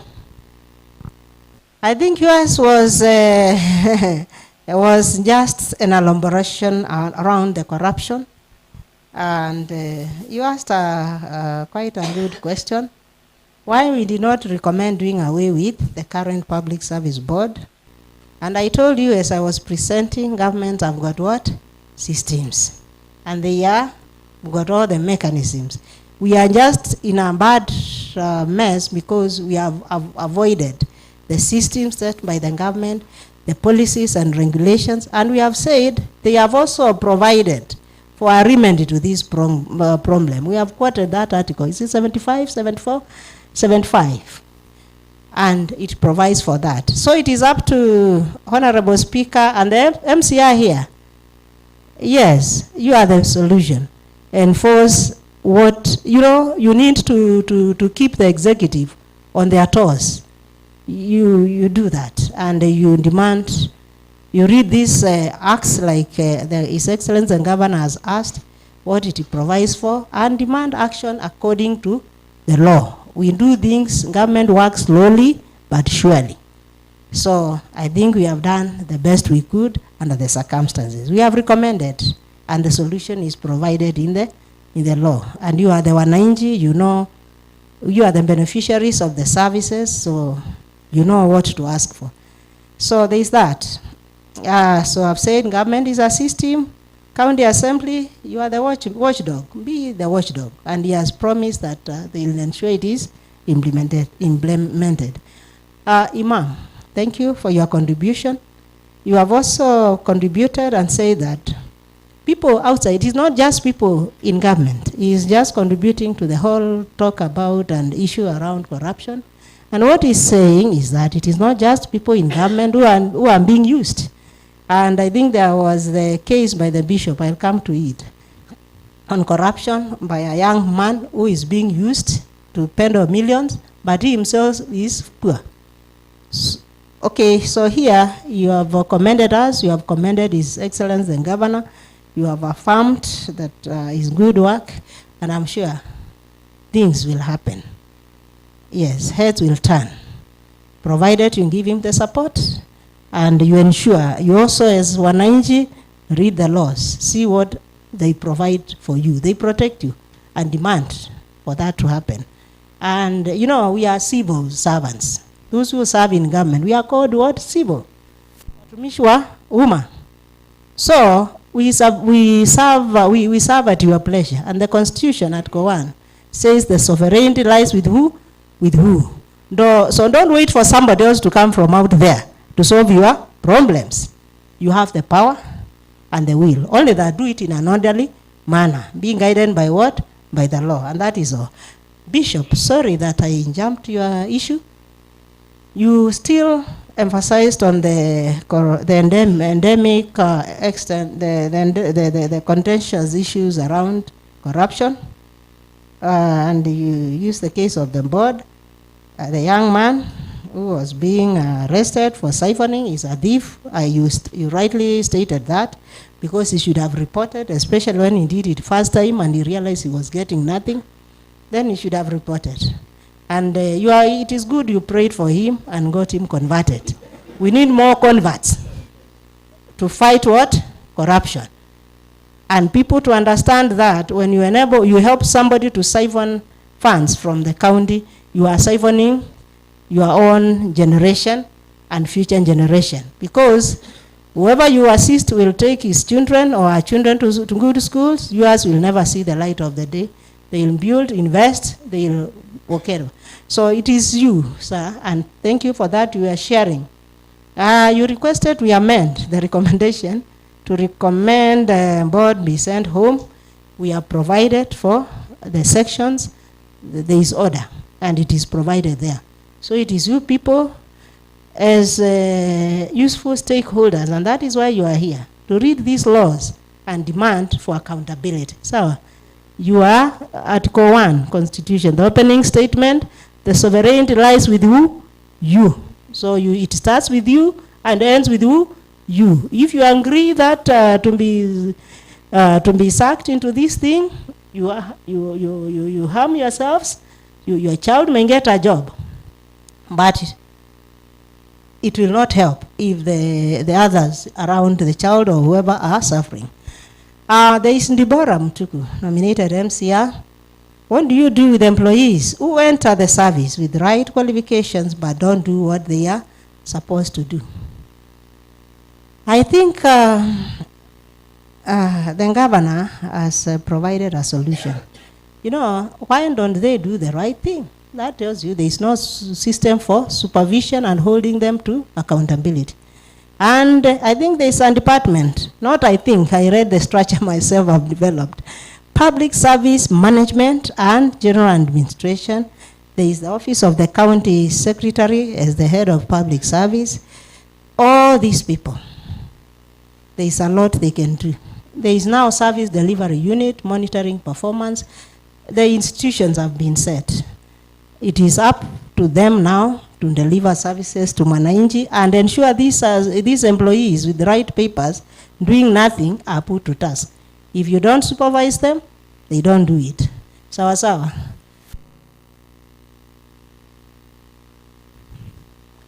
Okay. Yes, I'm reminded that some cashiers have gone without pay for over 10 months.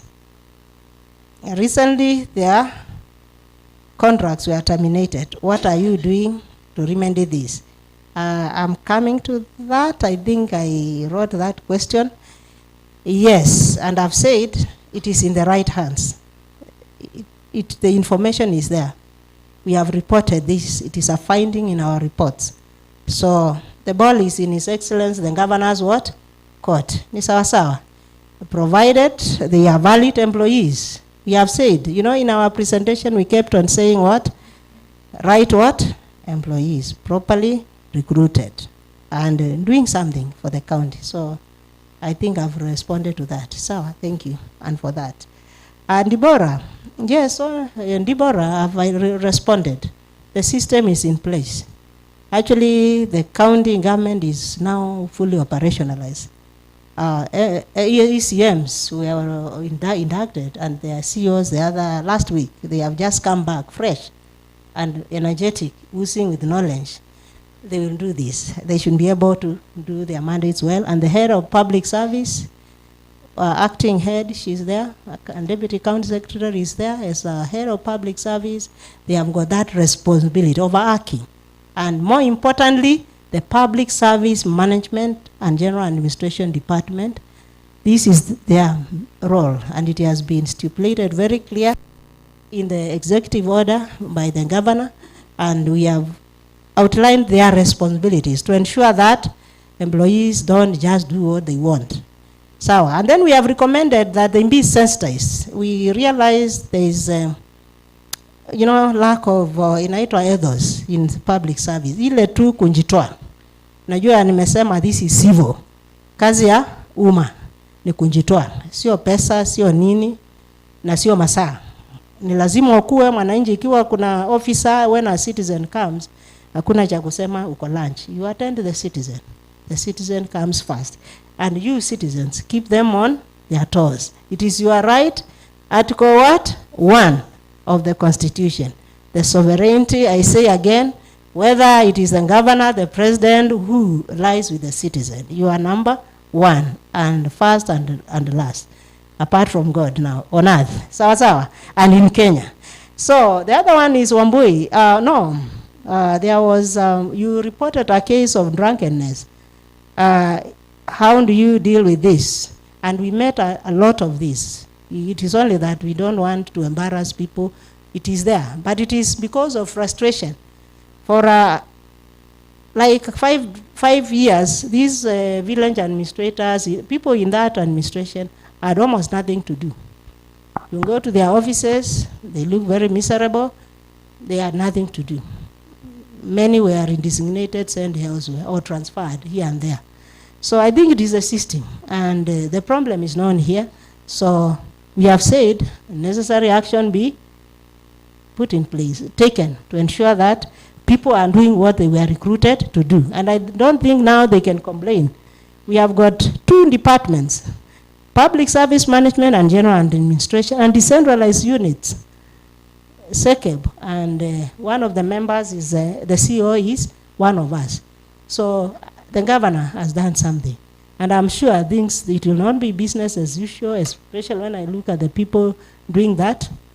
They will do something. They put structures in place to address that. This is Wambua, Moi Ward, youth rep. You have thanked us as a committee, thanked the governor, and you have urged urgent implementation of the report. You have said it should be now and immediately. So you are just contributing to that to address maybe the problems, not maybe the problems that you feel are pressing you. You have added goals to be dealt with, and the lists are there, and they are part of the report. We are going to hand back to the appointing authority, who is His Excellency the Governor. Lady leader behind there, I did not get your name. Can I get it? Mary Ndungu. Ndumbu. Mary Ndumbu. Amakamba, naenjua kuipronounce. Sawa, you have talked again about corruption being all over. You highlighted that it is in contracts. For you to be given a contract, you bribe. For you to be paid the down payment, you bribe. Every stage you bribe, including what? The final. And we have said it. I think systems are in place now. And like I've said, the buck stops at you.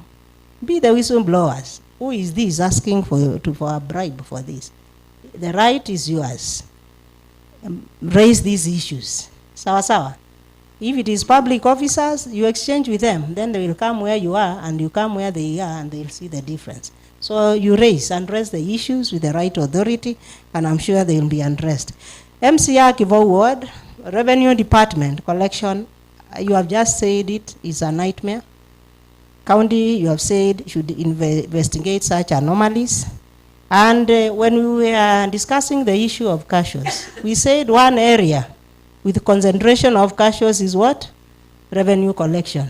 When we were presenting, we said one action is for the County Public Service Board to identify these sensitive areas. And one is finance. Where there is money in business, you don't put cashiers. Where there is security, no cashier. It is known in government. Caretakers, it is like bringing a caretaker to take care of, a cashier to take care of this important installation where your top leadership lives. What are you risking? Do you have a way of investigating them? So we have said that. We have provided a solution, and it is provided for in government regulations. It is us who choose not to implement them, to do just the opposite. So cashiers should not be collecting revenue. And then we are gathering. When they collect, we asked them, we interviewed them very innocently. They will tell us, when I collect, I take to my supervisor. It is my supervisor who pays me. And where does the money go? I leave it with my supervisor to go and bank. Who knows whether it is banked? Who knows how much was collected? At least I heard that in Kisase here. And where? Hii kwako, kwa Mutulu, inaitwaje? Yes, hapo. And others have heard it. It is common talk here. So there are these issues. So these issues is just, you don't have wrong people doing what? The right job. A cashier should not collect revenue. A cashier should not be in finance. By law, not, I don't know whether by law I'll investigate, but by policy I know. All that. So let's have right people with the right skills mix and the right attitudes, the right ethics, doing the right job. And you'll not have this. And keep watch. Sawa sawa?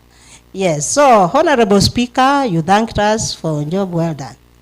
I think that is what you said. And you said you will ensure the report is implemented. And those people, they are the watchdogs of the executive.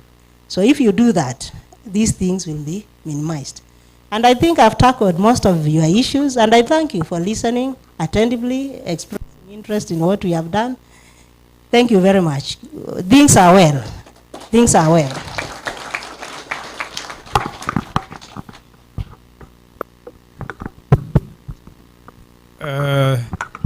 I normally say if you want to know whether somebody is solid, is deduced from how they respond to questions, not necessarily how they present. The presentation must be good, but how do they respond to questions? Umesikia ameandika yote, amejibu yote, na akajibu vizuri. Mpigieni makofi tena. So, asante sana, Daktari. I think you can have a seat. Umesimama sana. Mine is to assure you we will implement this report. Where immediate action is supposed to be taken, we will take that action. But let's not forget one thing. We must follow due diligence. Hiyo kitu inaitwa fairness and justice. Sometimes to do justice, it may look like you are taking long. For example, those of you who listen to Dr. Muinde very carefully, she said in some cases, establish an audit committee, put together a team. Our human resource manual, Kitui County Human Resource Manual. If somebody is accused of something which is suspected or is alleged to be contrary to the laid down procedures, you don't just wake up and sack them.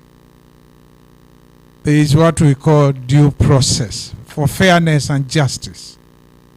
Otherwise, akikimbia kotini, kuna sheria ambayo inaitwa Fair Administration of Justice.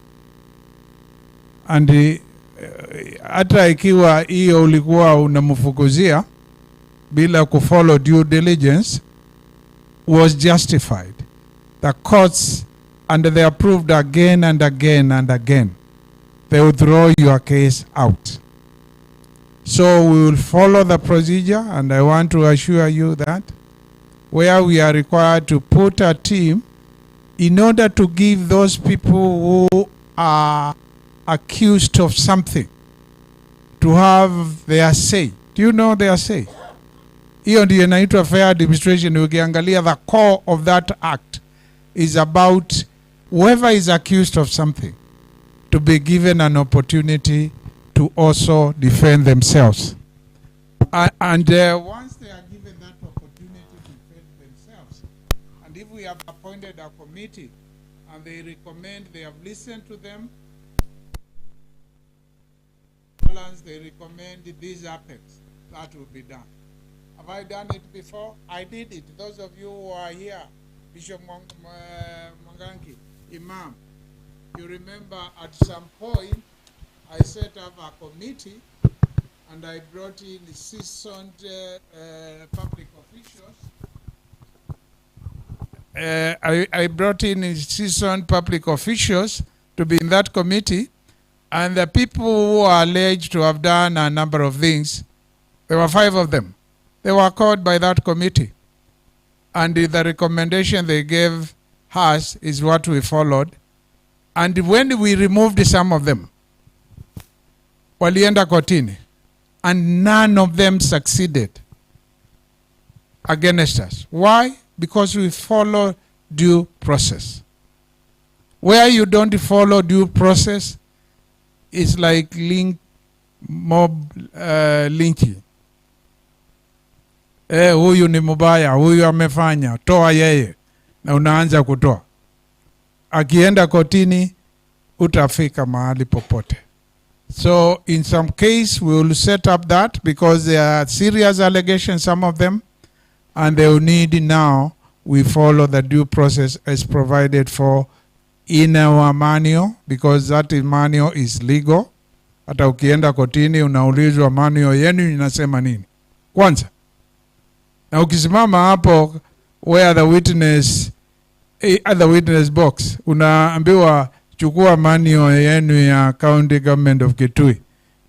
Ni lawyer sasa kama speaker hapa, ama deputy speaker. Nakuambia read section 17. Section 17 ni wewe unasoma sasa. Unasema section 17 inasema mtu akiwa accused of something apatiwe nafasi ajieleze, ajitetee. Ulizwe ulimpatia nafasi. Unaanza kusema you know, unaambiwa si you know, sema ulimpatia na ulimpatia. Inatupwa. Have you achieved anything? You have not achieved anything. Maybe ulifurahisha a few people ambao walitaka mara moja ufanye kitu fulani. So I want to assure you we implement this report, because if we don't implement this report, hii kitu yetu haitakuwa mzuri.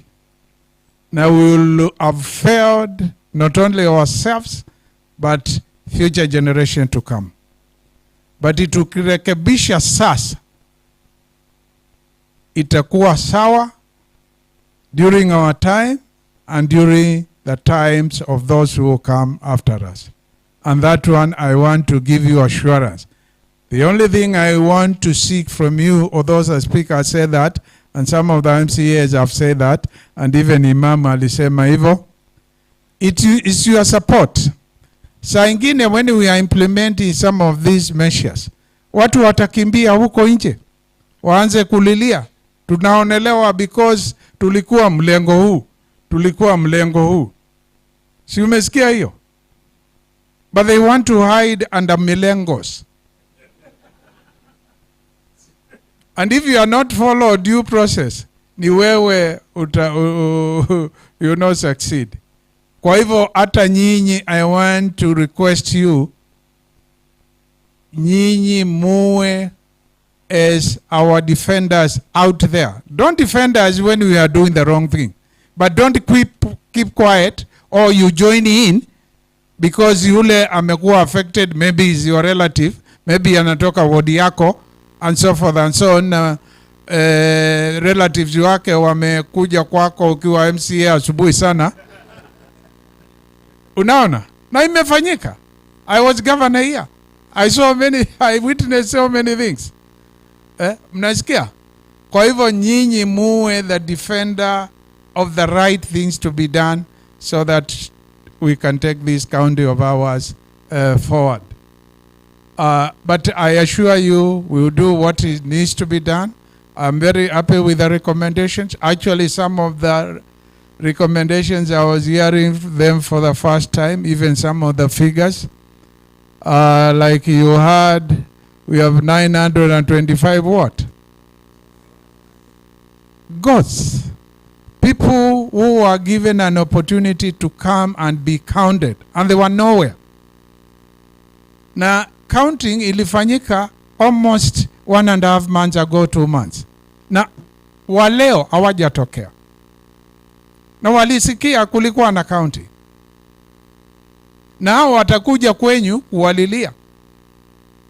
Na muanze kusema governor anafanya hii ama county public service board inafanya hii. So miss 925. Calculate the amount of money they've been earning. How many ECD classrooms we could have constructed? So that is one of the many issues which have been brought out from this particular report. And we are, you know, leading is more about hard decisions. It's not about the easy, loving decisions. Rara, kucheka cheka. Mwana iya, mwana asa. Mwendu.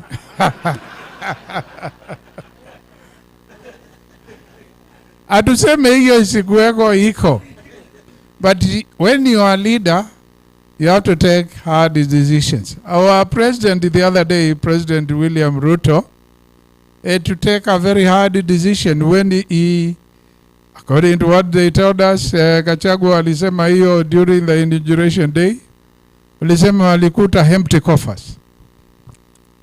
So one of the first things they did is to have a revised budget where they had to remove 300 billion from the budget. And ministries were asked, Treasury iliketi chini ikasema hii itatoa hii, hakuna mambo ya safari hinje nini hii yote. Na ikafanyika. That was not an easy decision. Some people, and I know some, walisimamishwa airport. Ana mfuko amekuwa everything cleared and hii allowances. Na allowance ya nje wajua ni pesa nyingi sana for 1 week. Na ukifika airport unaambiwa hakuna. Austerity measures zinaendelea. So we will have to make hard decisions. The other thing we must do, we must be fair to our people. When we establish, and thank you Dr. Moinde for emphasizing that, alisema those cashiers who were recruited properly and they have been working or they have worked for 1 year, for 6 months or for whatever period and they have not been paid, I think you all agree it is only fair. Together we look for money to pay them. What does that mean? Tutakuja na supplementary budget. Mutapitisha? Tuwalipe kwa sababu it is very unfair. Mnasikia? Aya. Deputy Speaker anasema you pay and retain them. You must ask yourself what are the lazima mulisikia vile Dr. Mwinde alisema. It is only the County Public Service Board which is mandated under the law to employ. A lot of people who are employed as cashiers were not employed by the County Public Service Board. Even the so-called 300 cashiers who are collecting revenue did not go through the County Public Service Board. Tulikuwa mkutano hapa na nikaita chairperson wa County Public Service Board and ministers na CEOs walikuwa hapa. Na ikasemekana 300 walijiriwa. Nikauliza mulienda through County Public Service Board, wakasema hii si ile. Nikawauliza na nyinyi. Na the bottom line, hawakupitia hapo properly. So ikiwa mtu hakupitia hapo properly, should we pay them? So I want, we put a team, ile iliitwa ni Dr. Muinde Audit team or a committee, you know, for implementing. They look at the report and then we decide what to implement, what we not. And during Honorable Speaker and members of the County Assembly, when we meet at the retreat to measure, agree, we'll have a bonding retreat now that we have new CCs, new CEOs. When we meet at the retreat, we will have to share with you the implementation plan. We'll even share with you where we have reached in terms of implementation or what needs to be implemented. The retreat will take place from 26th of March. Okay? And we will do that because you, as the representatives of the people of Kitui, because MCAs have a role of representation, legislation, and oversight. And ourselves, starting with me and the Deputy Governor, we were elected and told, lead Kitui, govern Kitui. That's how it is. It's not any different. Usiseme Ruto amepewa hiyo na governor hakupewa hiyo, then you are reading the wrong constitution. So both of us, county executive, county assembly, we must move together to agree hii ifanyike hivyo. Kwa hivyo we will share with you the implementation plan coming out of this particular report. We'll have told you what we have done, if we will have done something immediately, because it requires doing that, and there is no risk of somebody running to court and being given orders to stop us, because we will study very carefully and seek the advice of human resource experts, whether at the county level or even at the national level. Na kwa hayo, kwa sababu County Assembly and the Speaker, once again, thank you very much for coming, for your patience. Nataka sasa ile ya mwisho toa hii ili nipokee report. Wajua sijapokea report. Deputy Governor wangu kuja tupokee hii report. I will ask Speaker, the majority leader, maybe whip na the Deputy Speaker mje pande hii na ministers muje, ministers kujeni nikichukua hii hata nyinyi muwe hapa karibu, because you are all new, so hamkuhusika vyovyote kwa yale yako. Okay. Mmekuja nyinyi nyote? Okay. Sasa kamera itachukua hii yote. Can you have some of the members, the deputy chairperson and 2 or 3 members? Okay? 2 or 3 members of the committee.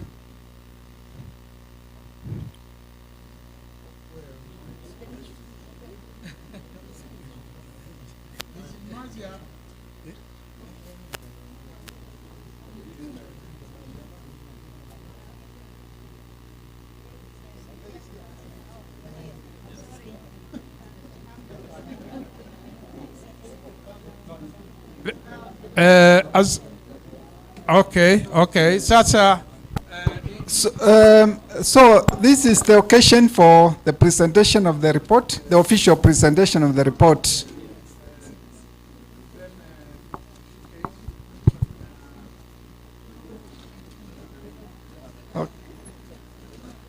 Tuwapigie makofi, makofi.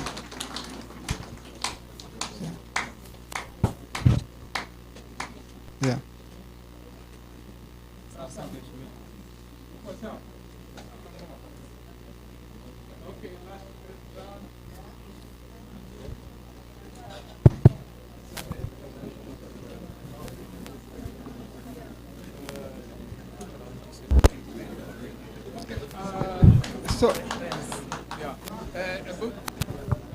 Sasa prayer za mwisho. Bwana Kimanzi, yes, yeah, prayer yeah. za mwisho. So we are coming to the end of today's session.